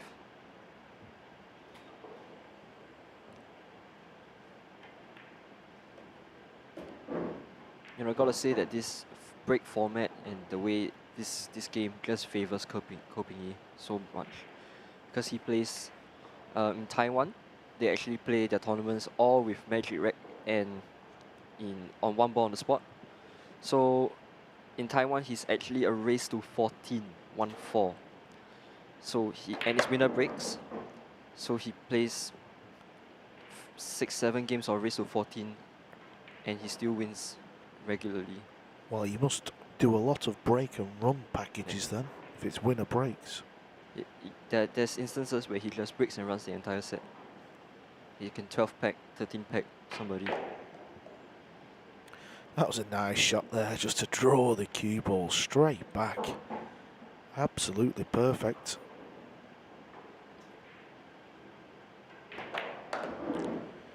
It's a break and run for Ko. Takes the opening 2.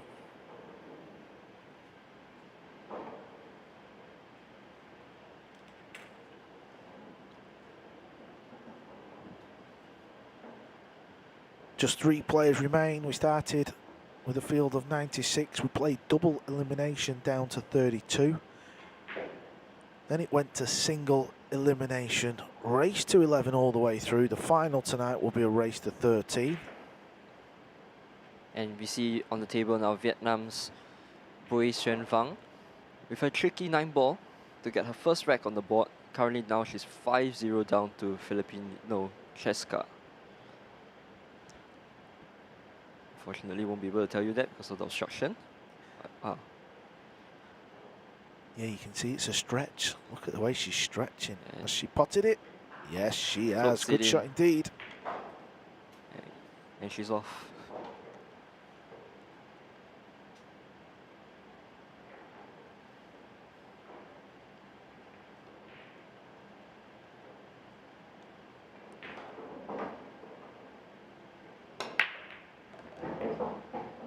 This looks useful. Oh, the bump. Now and again, a ball kisses it up towards that top rail.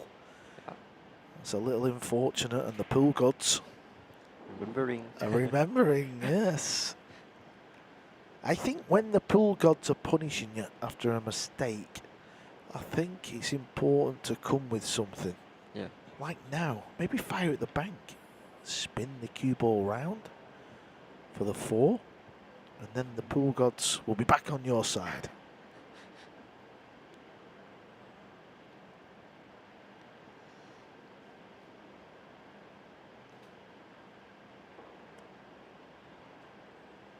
Looks like he's thinning the 1 ball, sending the cue ball down. He's got. Oh, he's scratched. Oh, man. Fire at the bank shot. Make something happen. This is a disaster start for Chua. That's not a good start from Johan.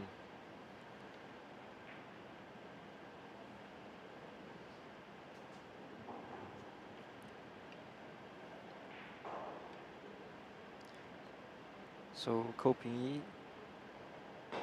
looking to capitalize on Johan's mistake. Looking to play 1 rail down for the 4 ball.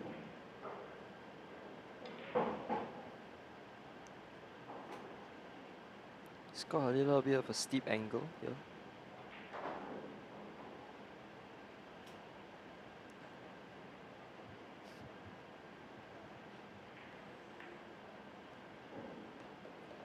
And his cue ball control is perfect. Lands on the perfect angle to get from the 5 to the 6 ball.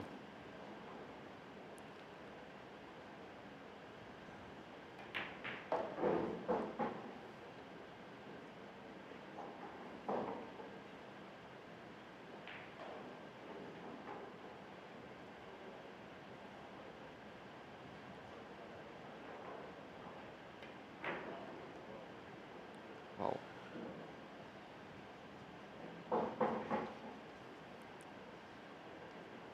You just get the sense at the start of the game it was always going to be an uphill battle for Johan, as good as he's been playing recently. And it's not looking good. Early signs are not looking good for Johan.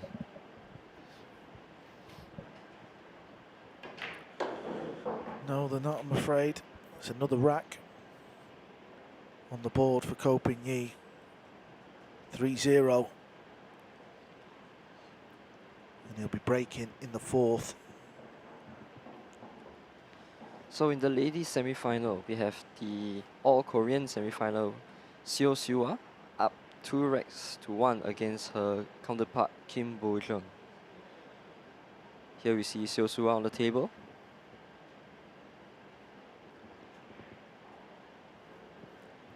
Fresh off her latest K-drama.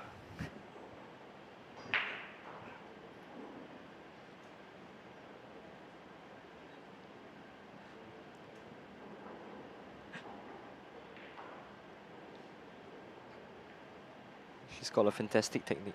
I was watching her practice that day, and she's just, her technique is just so clean and so disciplined.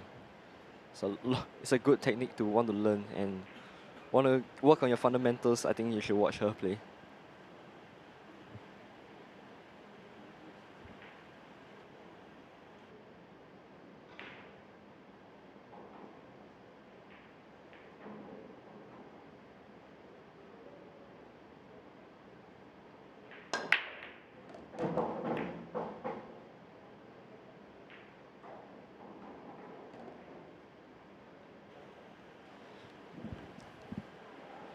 And while Ko Ping-yi has broke and potted 2 balls, he's got a shot on the blue 2 ball.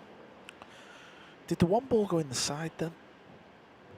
Must have done. Yeah, Or maybe it went in the top. Yeah, he's always getting so close to the corner pocket. I was just making some notes there, so I missed that break. So he's got to navigate around this black 8 ball here.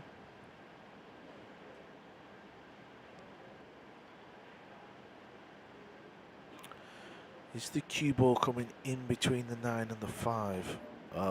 Smart shot. He managed to just hold it Take note, amateur pool players there didn't get too adventurous with position. Could have been so easy to try and get closer to the 3 for an easier shot, but he decided just to make sure he's got a pot on the 3.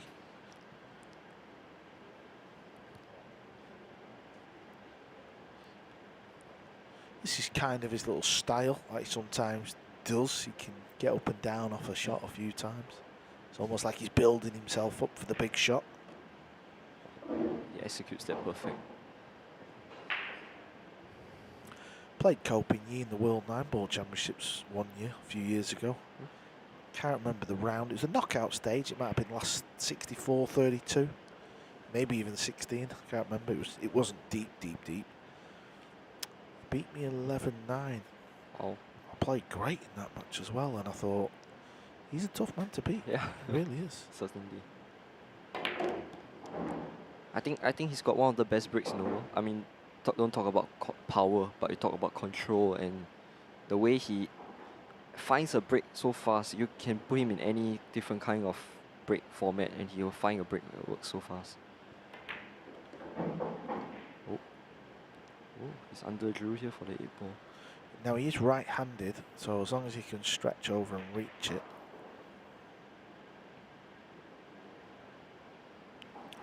That's the type of positional shot where it can always go wrong, when you're trying to just draw it and stop it in a certain area. Yeah. It's amazing how many times you can underhit the cue ball. I think the reason why he underdrew that was because he didn't want to land too straight on the 8-ball. So he wanted to land underneath it. Another break and run. Chua has got work to do early on in this second semi-final.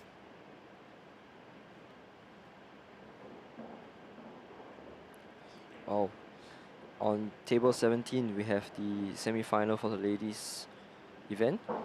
Filipino Cheska Centeno is up 7 racks to 1 against her Vietnamese opponent Bui Xuan Vang.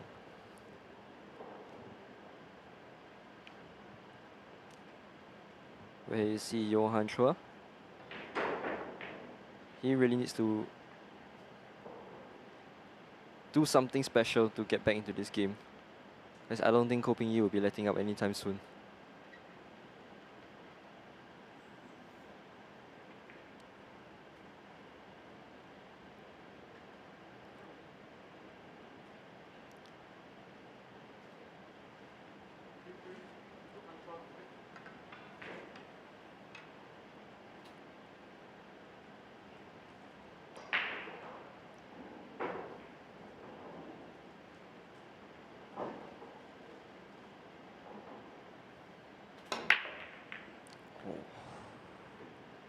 No balls on the break.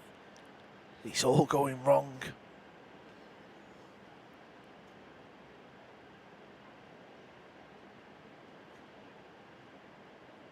The only thing that Johan can potentially save him is this 1 to 2 ball here. It's very difficult to place.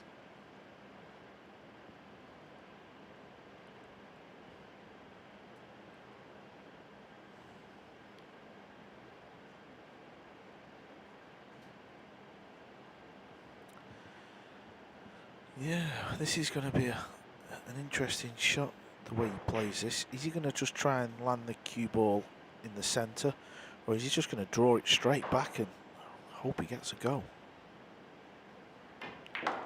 Wow. Yeah, that's Ko Ping-yi. He doesn't take no risks, and that shot is just played there to get the cue ball in that area. Genius.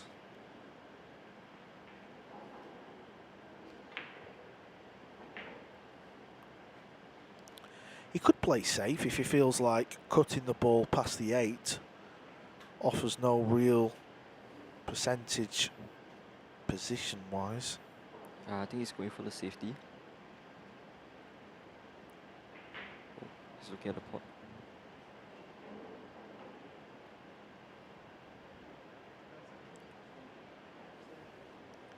So Carl being 4-0 up, there's always that debate of will you be more attacking or a bit more defensive? Listen, don't talk to me about being 4-0 up.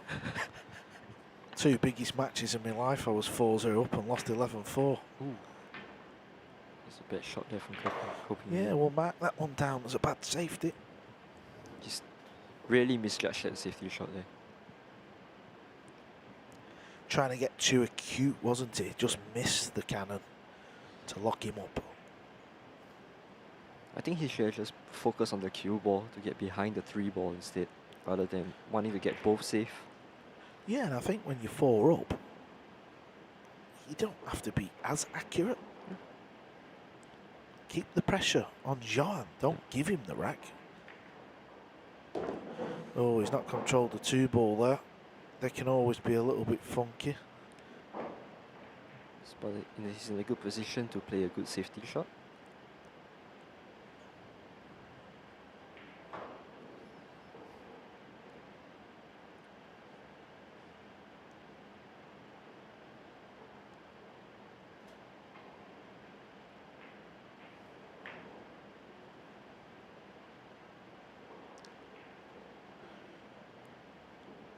Nice safety there by Johan, getting behind the 3 ball. Maybe tempted to go airball. Only because that guarantees the hit. Yeah. If he pots it, he's not really going to get on the 3. Now this jump cue that Ko uses, that's actually his own jump cue, his own brand. He's not playing with another manufacturer's cue. You can just see near his hand there on the white bit of the cue, it says Ko. So this is their own break cue. Well, wasn't the best advertisement, Ko. I built you up nicely for that. You could have sold a lot of cues if you'd have slammed that one home. But jokes aside, that jump cue is really good. You tried it? You got the opportunity to try it? I haven't, no, I'm afraid I've not. I'm sure it is good though, anything to do with the brothers. I'm sure they produce good equipment. Also uses his own tip, Yeah. Ko tip.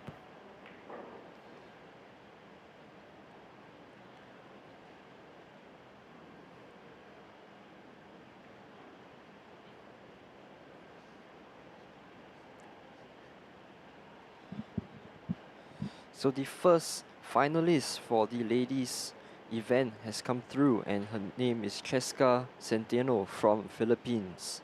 She has won 9 racks to 1 in no time at all. The other semi-final between Chua and Kim Bo-jeon. Chua is 3-1 up against Kim Bo-jeon. Well, would you look at this for a kick shot? That is amazing.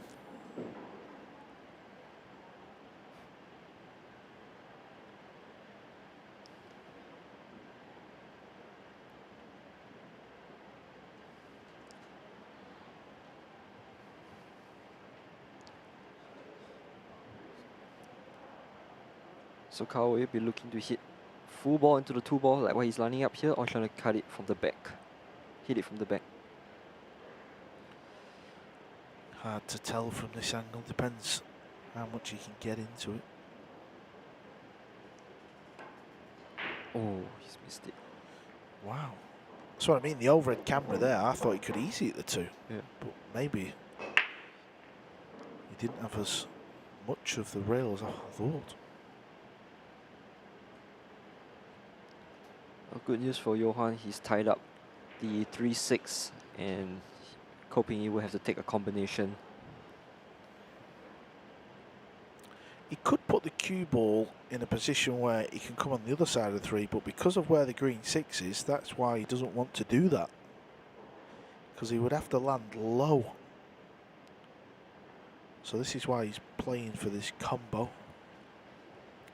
Doesn't really take many risks, does he, Coping? He wants to keep in control of the table all the time.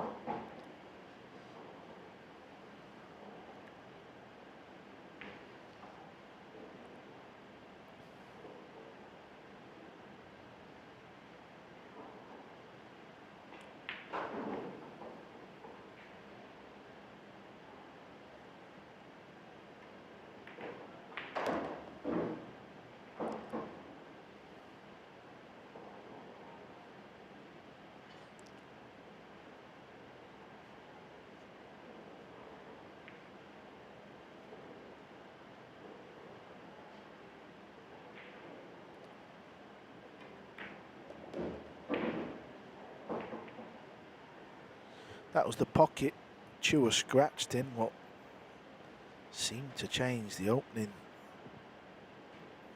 5 racks of this match.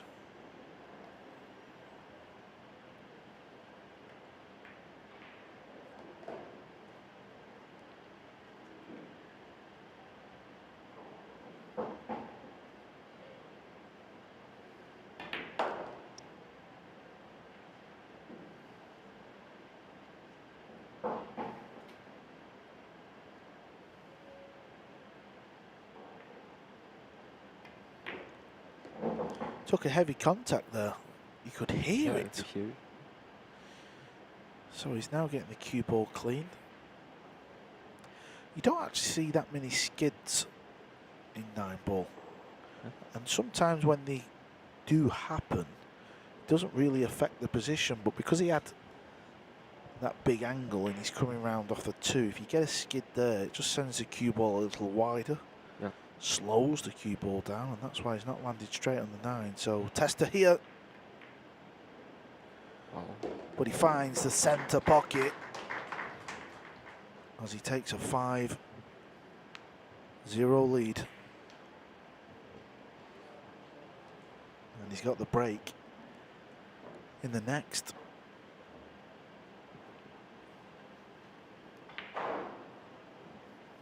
Ko Ping-yi will be at the US Open 9-ball championships in October, the 10th till the 15th. He'll be trying to snap that event off. He will be one of the tournament favourites. So on the table now we have Kim Bojan. She's trailing 3 racks to 1 against Chua.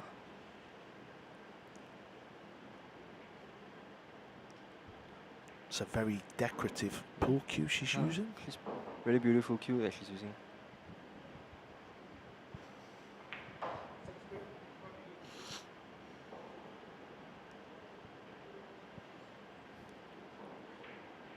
Now we're going to get a good look at this break from Ko.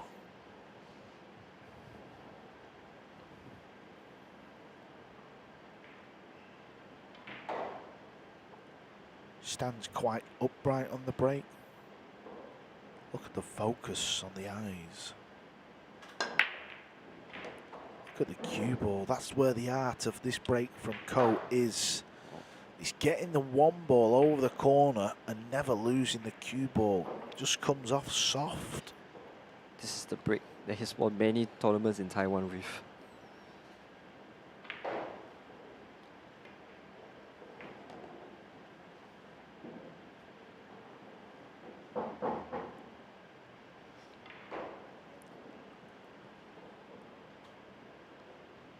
Now the 5 ball does go past the 6, so I don't see any positional shots that's difficult here. Maybe the 3 to the 4. He's got to land on a good angle. He's hit that a little soft, but he's left with a straight in shot on the 4 ball.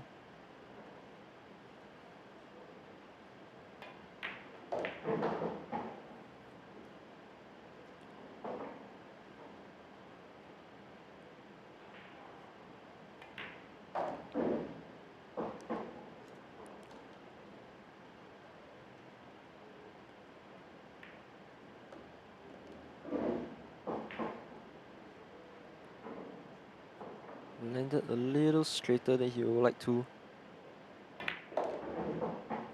But no problem for Ko.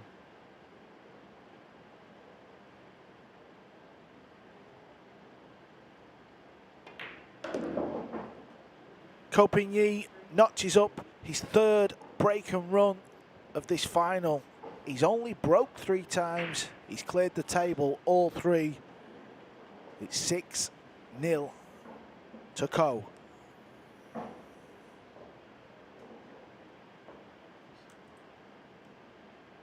You see on the left, Kim Bojan, and on the right, Chua up 3 racks to 2.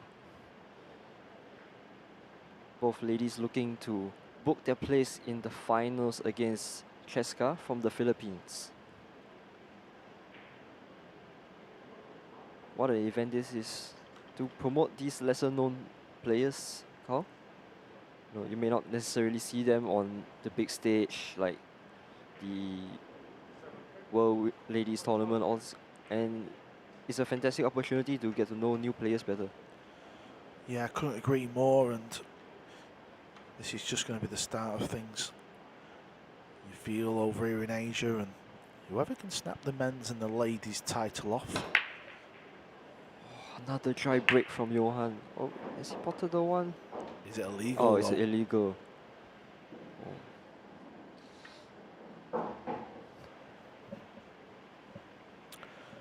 Slightly strange how that wing ball's not going in. And you can't even make an argument that it's the side of the table they're breaking on, because Ko and Johan are breaking from the same side of the table.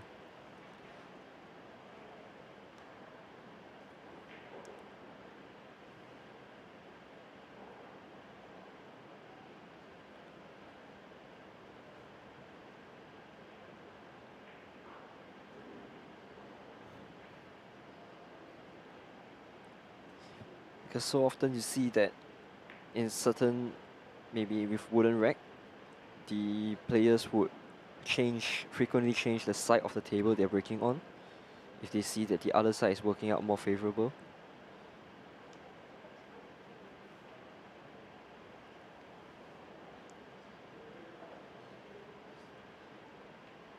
So Johan's left with a kick shot on the 2-ball. Looking to contact it quite full.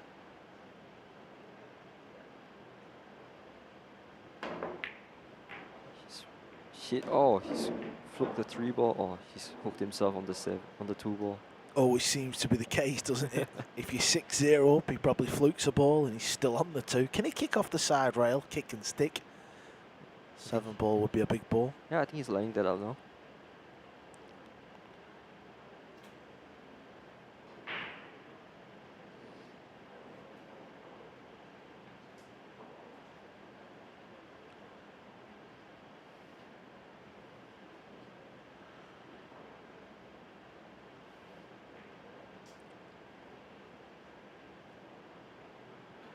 Maybe playing a little bit of right spin here. Yep. Oh, brilliant shot there from Johan.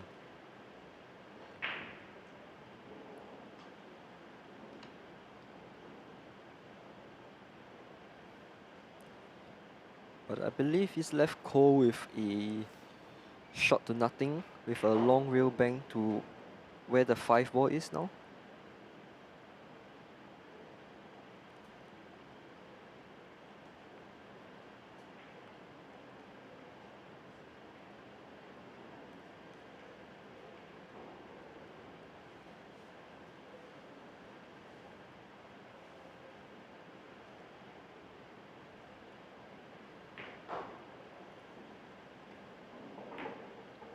Oh wow, he's choosing. Oh, Johan is in a world of trouble right now.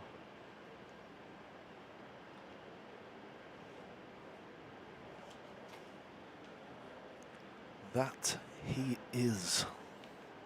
6 down to Ko Pin-Yi, hooked behind a wall of balls. Yeah, if he was left-handed, he could probably kick at the short rail and go to the long rail. But since he's right-handed, he can't really reach it. Good hit. Has he been rewarded? I don't believe he has. I think you can see an edge, and the pocket near the 4-ball looks big.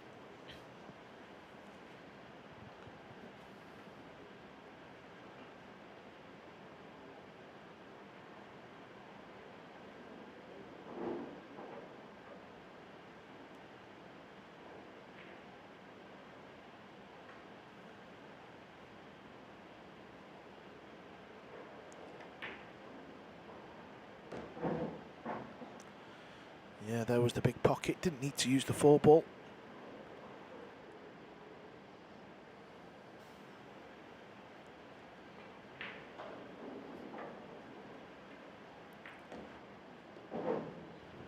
So Carl, I feel I asked you this question many times, but would Johan be looking to take a timeout after this rack? Or maybe should he have took a timeout from the previous racks?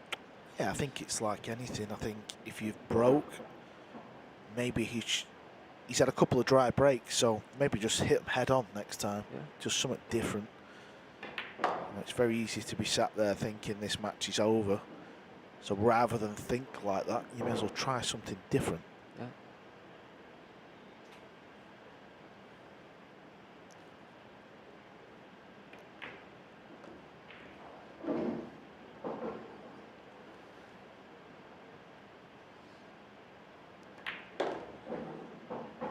So the way Ko Ping Yi is playing, I don't think there's any way that Johan's going to get back into this without something special. Well, it is going to take something special because the man who's on 7 is a former world 9-ball champion and he is a hard man to beat. Update from the ladies. So the ladies semi-final, with the all-Korean semi-final, Chua is up 4 racks to 2 against Kim Bo-jeon. In fact, Seo has never been down in this game. She's been up all the way. Kim Bo-jeon looking to try and close up the gap and book her place in the final against Cheska.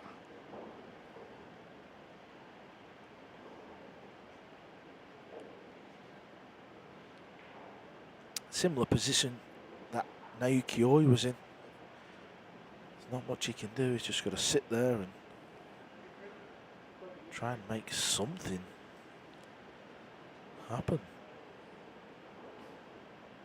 He's just got to hope that Ko Ping Yi doesn't get a good break or doesn't get a shot on the lowest number ball.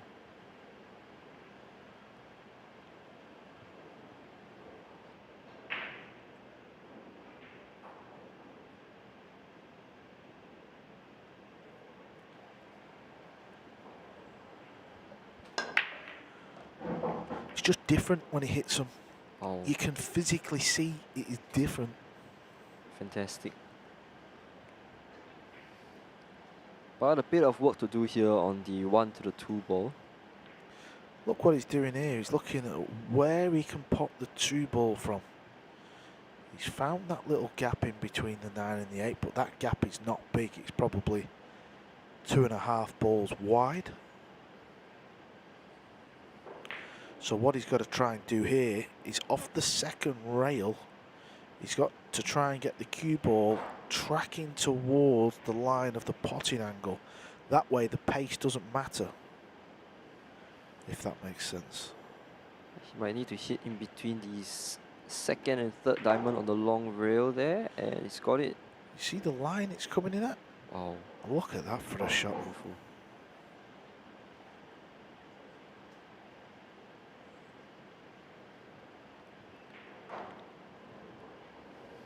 But to say that Ko Ping Yi's got the cue ball on the string is an understatement.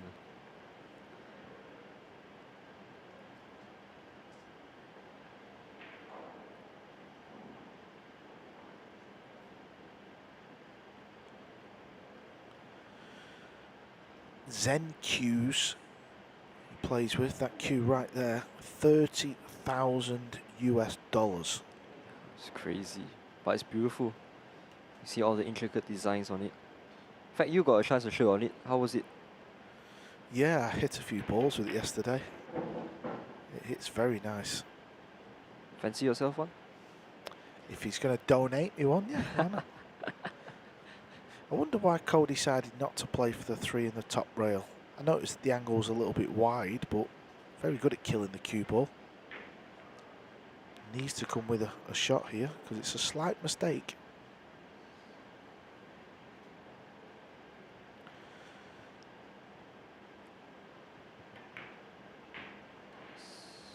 Oh, his first mistake of the game on rack number 8. Underrunning the cue ball for the center pocket on the 3. He's tried to cross bank it and he's left Johan a shot.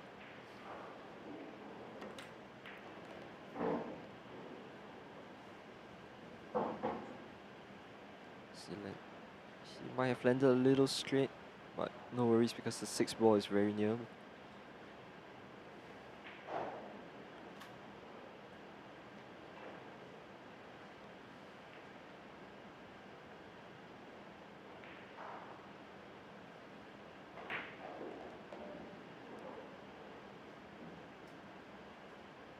he opted to play the 6 ball in the center pocket, so he can just roll down for the 7 ball. And this is a very good opportunity for Johan to get his first rack on the board.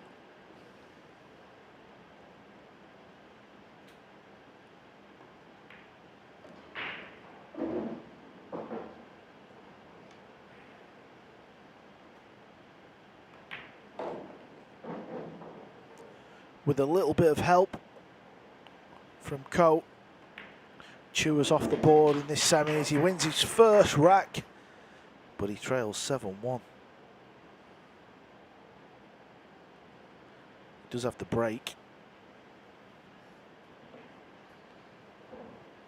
Still not took a timeout though, has he? Yeah. Maybe it's just not his style. Maybe he thinks, what's the point? It's not going to change anything.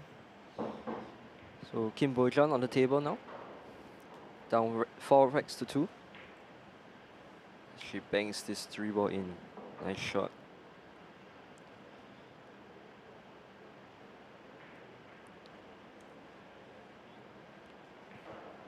The Korea contingent comprised of 4 ladies players that came, and 2 are left in the tournament playing each other.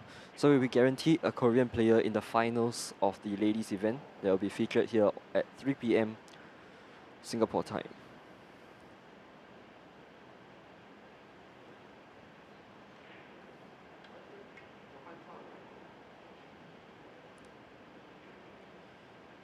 Back to the action. Johan looking to close the gap.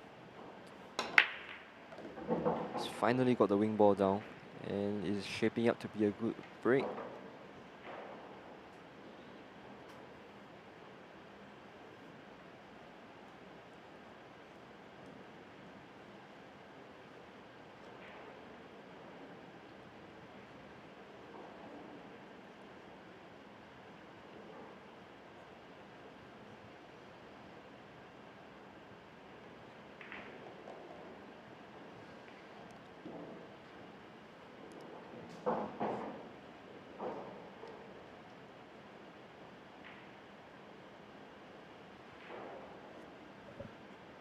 So he can't pot the 3 ball past the 6, so he's looking to go up and down the long rails, and he's got it. Oh, nice shot. Yeah, it was all about making sure he found that second rail and the line was coming below the 9. Nicely done. I believe Johan Chua's sporting a very expensive watch on the left hand. Yeah, I'm not a fan of watches, so I can't tell. Yeah, I think it's Audemars Piguet or a Hublot. They're not cheap. Seems to be a bit of a theme of the modern day pool player. They're all walking around with expensive watches. Yeah.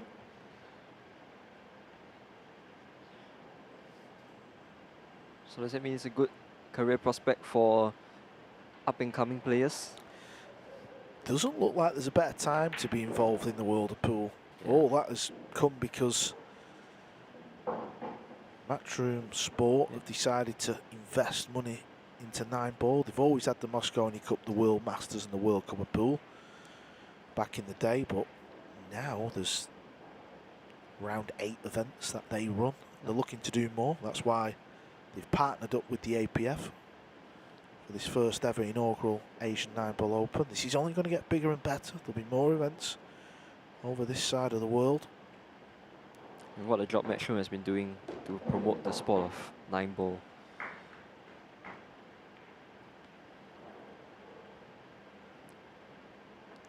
Because previously we didn't have anybody that was really looking after pool. Yeah, doing it right, the production and everything like that Matchroom brings.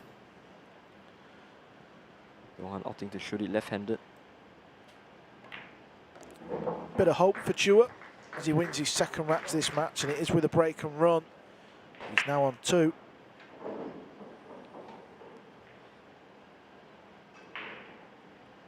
So Chua has gone 5 racks to 2 over Kim Bo-jun. In the second semi-finals for the ladies event. There she is at the table again, Kim Bo-jun.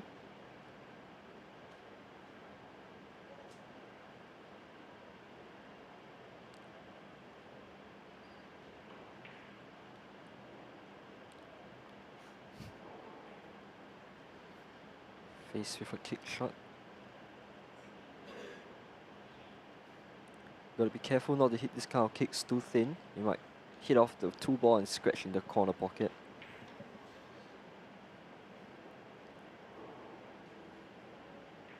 Oh, what she could see. She's tried to bank it there, but she's left Chua with a shot.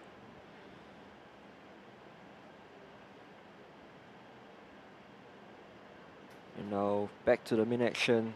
Hoping to break. Leading 7 racks to 2.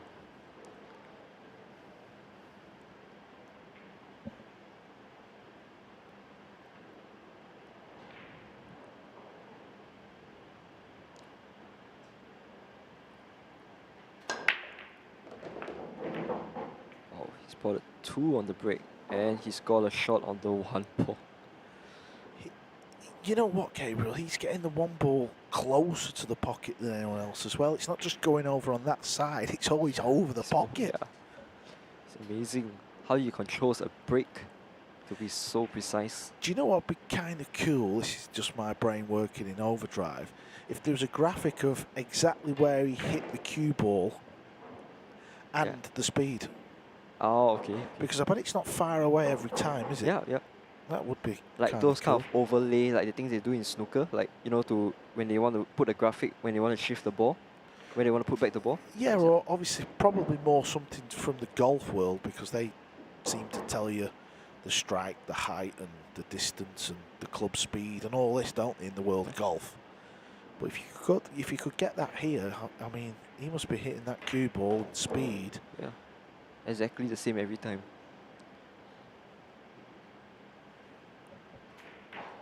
I would like to see an overlay of the previous break that he did and see how similar the 1 ball and the cue ball is to the break that he just did. Yeah, and this is his 4th break of the match, and it's going to be another break and run, so that's 3 from 4. And if he didn't play the poor positional shot where he missed the bank, he'd have had 4 from 4. Yeah. But it's 8-2. Ko Ping-yi with another rack, just 3 away from the final.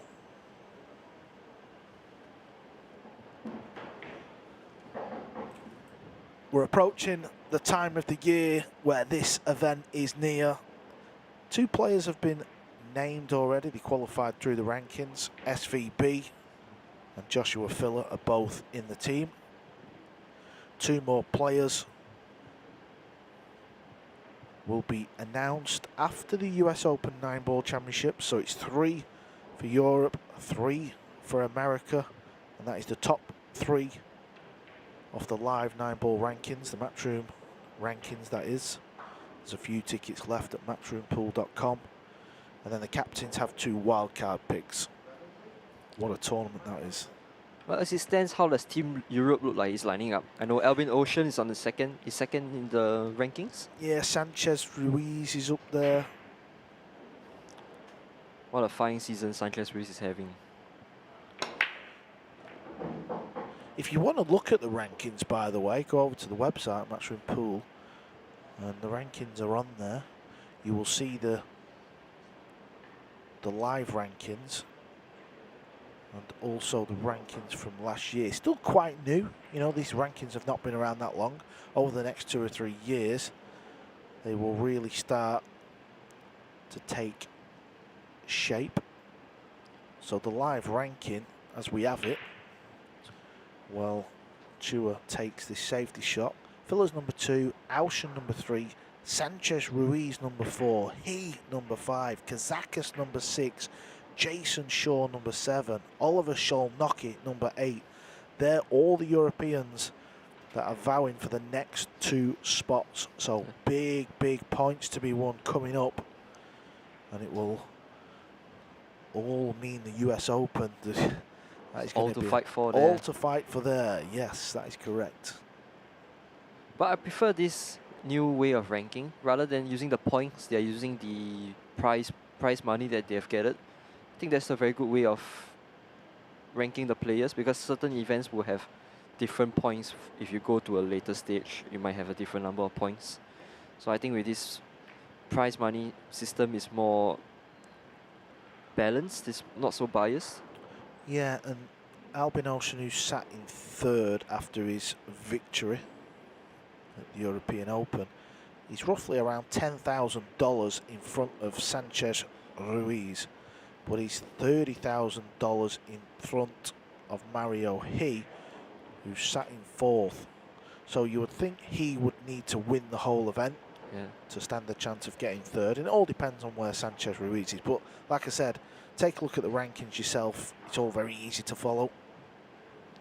And what a tournament Mario He recently had at the European Open. Well, he did, but you can't help but feel like he completely threw that semi-final away. Oh, nice jump shot from Chua.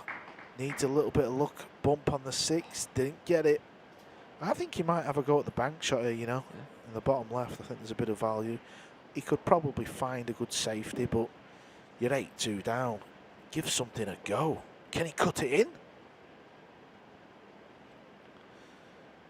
The eyes of these young pool players these days.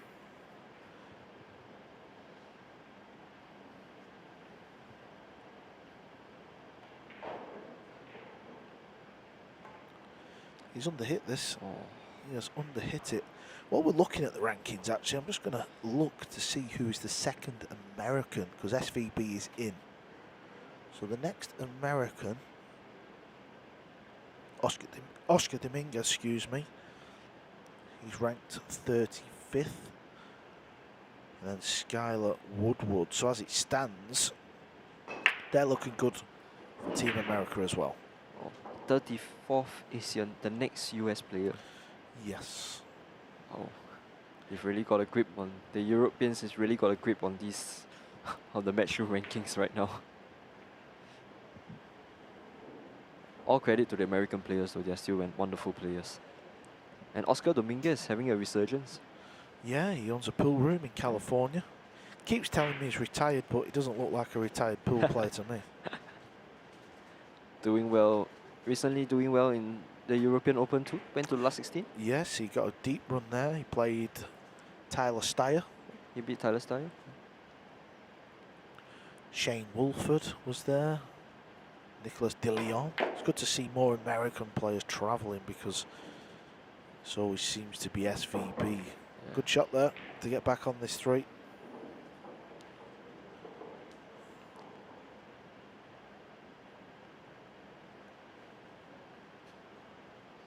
Oh, but I understand that the American players, they don't really need to travel out of US. They could just easily stay in the US because there's so many competitions there. There is, but you know, competitions in pool rooms, wearing your jeans. You know, do you want to be a professional or do you just want to make some money? I mean, each to their own, it's their decision. But it's Matchroom's job to change the face of the game. And we're lucky we have the likes of this guy at the table, Ko Ping-yi. Looks very professional, looks after himself, does all the right things, looks the part, dresses well, uses an expensive pool cue. It's full of gold, that pool cue. I shouldn't be saying this, he might get robbed, that cue might get stolen.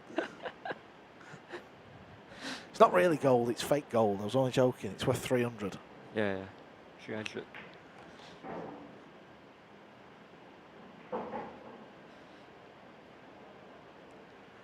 Just 2 away from the final, 9-2.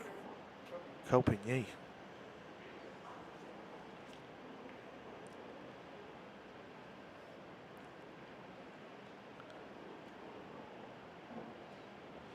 Let's have a little update from the other semi-final. How's that looking, Gabrielle? There it is. Seo Sua's on the table. Right now, she's 5-3 up against Kim Bo-jeon. Seo Sia. Seo Sua. Seo Sua. Yeah, I think so. Okay. I don't do Korean, so I'm not. You do a better job than me.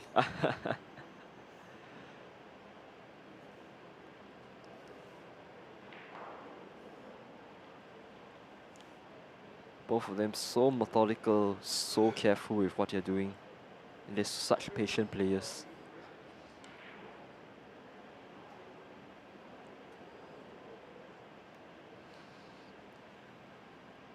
So Ko Ping-yi to break.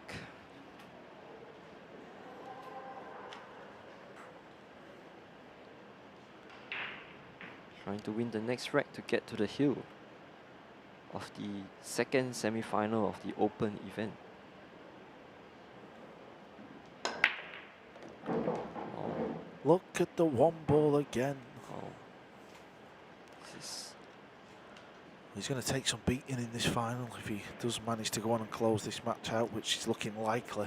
He is going to take some beating. I hope James Aranas is watching. I hope he's practicing the break somewhere. Yeah. He did, in the interview, James, when I was talking to him, he said he would watch the semi-finals. Some players don't like to watch. I wouldn't be watching. I'd just get myself off for a burger or something and a milkshake. Did the cue ball get there? It seems like it did. Yeah, it's got it. Just got the legs.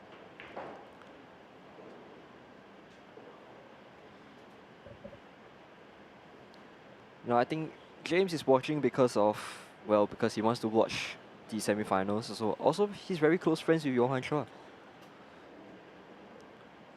I was talking to him. He said that he and Johan are like childhood friends. They grew up together. They practice together.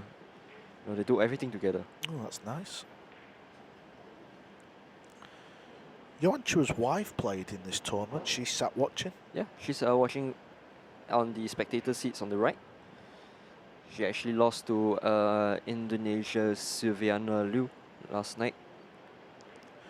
We will try and get a camera angle on Johan's wife at some point, just so you can see.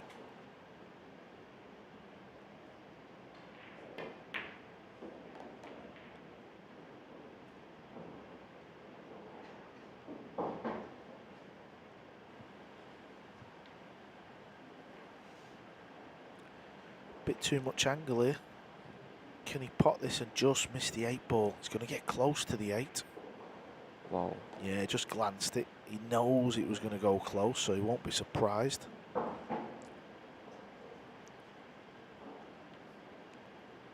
Looking at these small actions that he does, you know, he knows that his cue ball is a little out of place. It took some time to compose himself. Yeah, he's got a good rhythm. Wants this cue ball to come away from the 9. Doesn't want to be cueing over. I think he's okay. He can just get the cue ball in there. This is years of experience just speaking for itself for Ko Ping-yi. Same again there, you see, a lot of players would maybe try and come closer to the second rail, but that means hitting the cue ball harder. Not for Ko. He knows what he's doing. He's on the hill. And it's another break and run. That's his 5th of the match.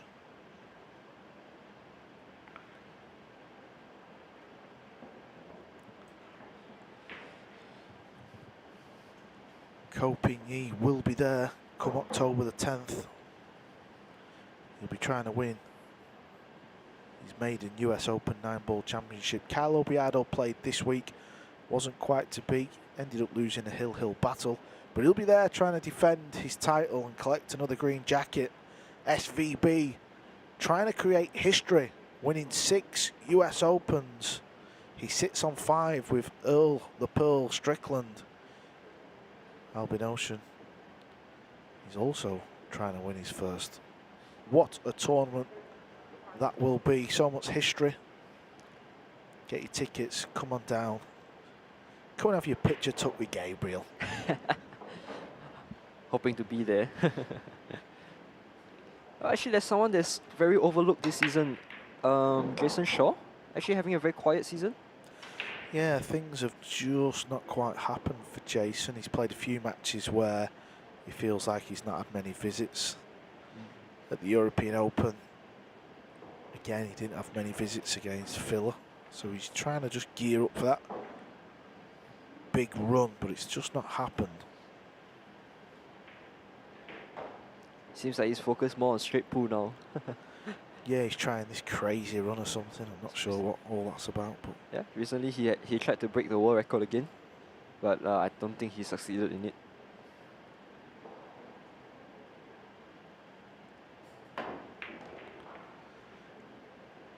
might look like a bad shot, but it was all about making sure he didn't get hooked behind the 6. He's give himself a shot at this 2-ball.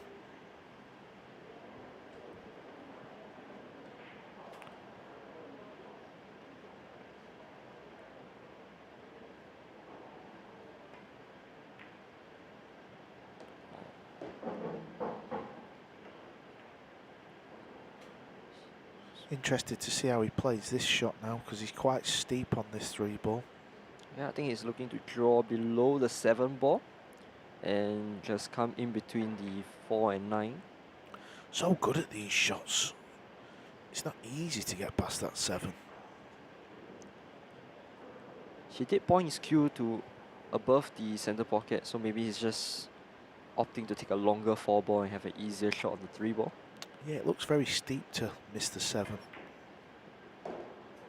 Ooh. It was always going to be trickier because there wasn't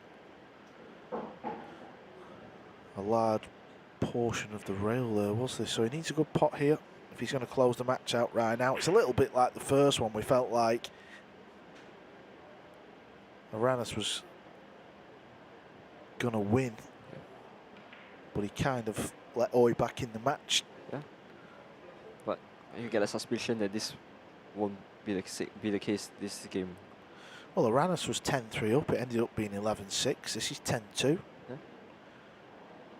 Of course, not writing off Johan now, but I think the way that Ko Ping-Yi has been playing, I don't think that he'll be making any mistakes.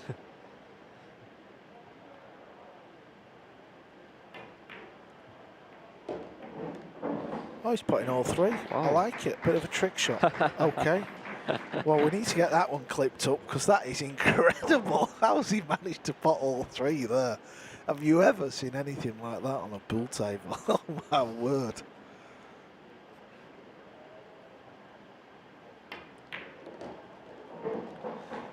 Well, it finished with a trick shot. A little bit more luck than judgment.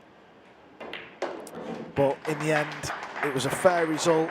Ko Ping-Yi played an absolute blinder. What a performance from Ko Ping-Yi as he steps out a final date with James Aranas from the Philippines. As he packs his cues away and he fist pumps the crowd. Probably his brothers are watching on somewhere. It's a breaking masterclass. 5 break and runs for Ko. He's going to take some beating. Here's confirmation of our second semi-final. 11-2 win for Ko Ping-Yi over Philippine Johan Chua. We now know who the final is going to be. It will be between James Aranas and Ko Ping-Yi. Let's not forget, ladies' final is coming up at 3 p.m.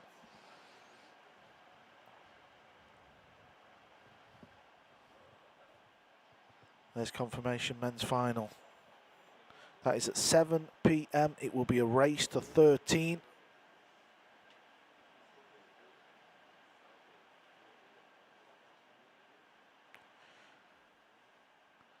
We're just going to take a small break, and I'm going to get a little interview with Ko Ping-Yi, who's just made the final. See you in a moment.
I'm here with Johan Chua. Unfortunately, Johan, you just was a little bit shy in the final there. Sum up the semi-final match there.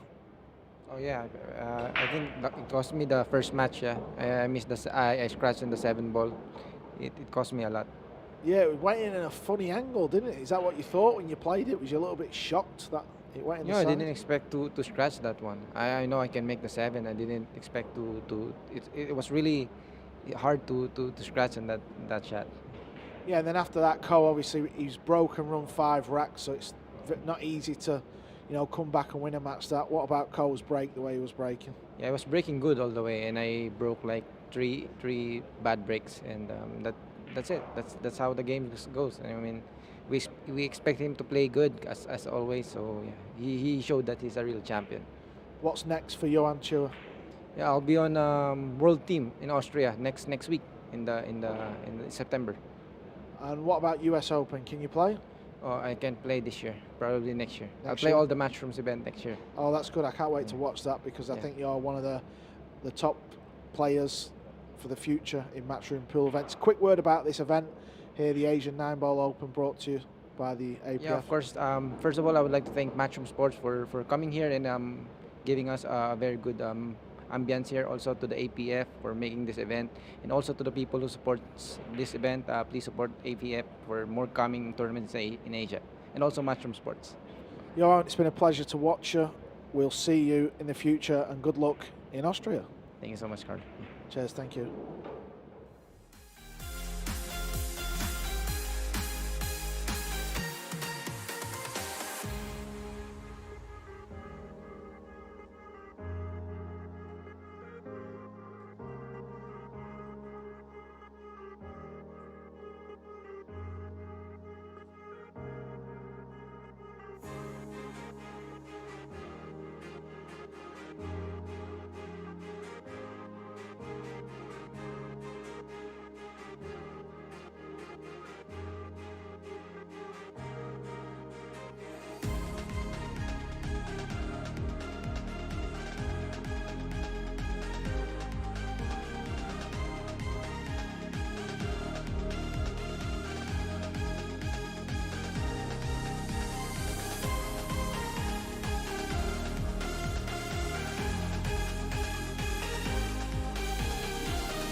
Ko Pinyi into the final with a very easy 11-2 win over Johan Chua. Did it feel easy? 是这场会有点轻松吗？这一场？然后感觉怎么样嘛？对，就是对手他一开始运气不好，然后中间他冲球没有发挥，我才有办法大比分的领先，那我觉得很开心。At the start he had a few scratches and then in the middle he wasn't breaking well, so that's what made him having a big lead. Yeah. 5 break and runs. That's good break and runs, that. 他说你大摸很多个，你怎么样？就很开心啊，因为现在这个冲球其实很简单，就是只要控制1号就好了，所以就是很开心，我冲球都还蛮顺利 He's 的。 very satisfied with his break and it's pretty easy. He said this break is so it's very high percentage for a run out. Yeah. Yeah, you say it's easy, but every time you break, the 1 ball is staying right over the corner, the cue ball's in the centre. Is that something you would practice a lot doing, or does it just come natural? 他说这个是自然来的吗？还是要花了很多努力去练习？要花很多时间练习的，我每天都在练冲球，其他都没有练，就练冲球。Yeah, every day he just practiced the break. He doesn't practice anything, just practices the break. Smart guy. That's what I'm doing as well. Up next, Aranas in the final. You feeling good? 下一场对那个 Aranas，你感觉还好吗？就是状况如何？我觉得我现在状况调整的还蛮好。那他也是一个很好的选手，我相信这场冠亚军赛一定会是一场很好看的比赛啊！希望大家要准时收看。Yeah, you know James is a very, very natural and talented player, so he's looking forward for the matchup, and it will be a very interesting match. He said. Yeah. Before you go, were the brothers watching? 那你在打的时候，你兄弟有在看吗？哦，有，今天就有来看了，今天就有来看了。Yeah, they were watching today, so they didn't betray him today. Very good. Right, Cole, we'll let you get some rest. Get ready for the final. We'll see you later at 7 p.m. 让你就休息一下，然后就等等打决赛 OK 吧。 OK， 啊 Thank you。 So there it is. That is our final. That will be at 7 p.m. between Ko Pinyi and James Aranas. But first, we will have the ladies' final between Cheska Centino and the winner of Kim Bo-jeong and Seo Sia.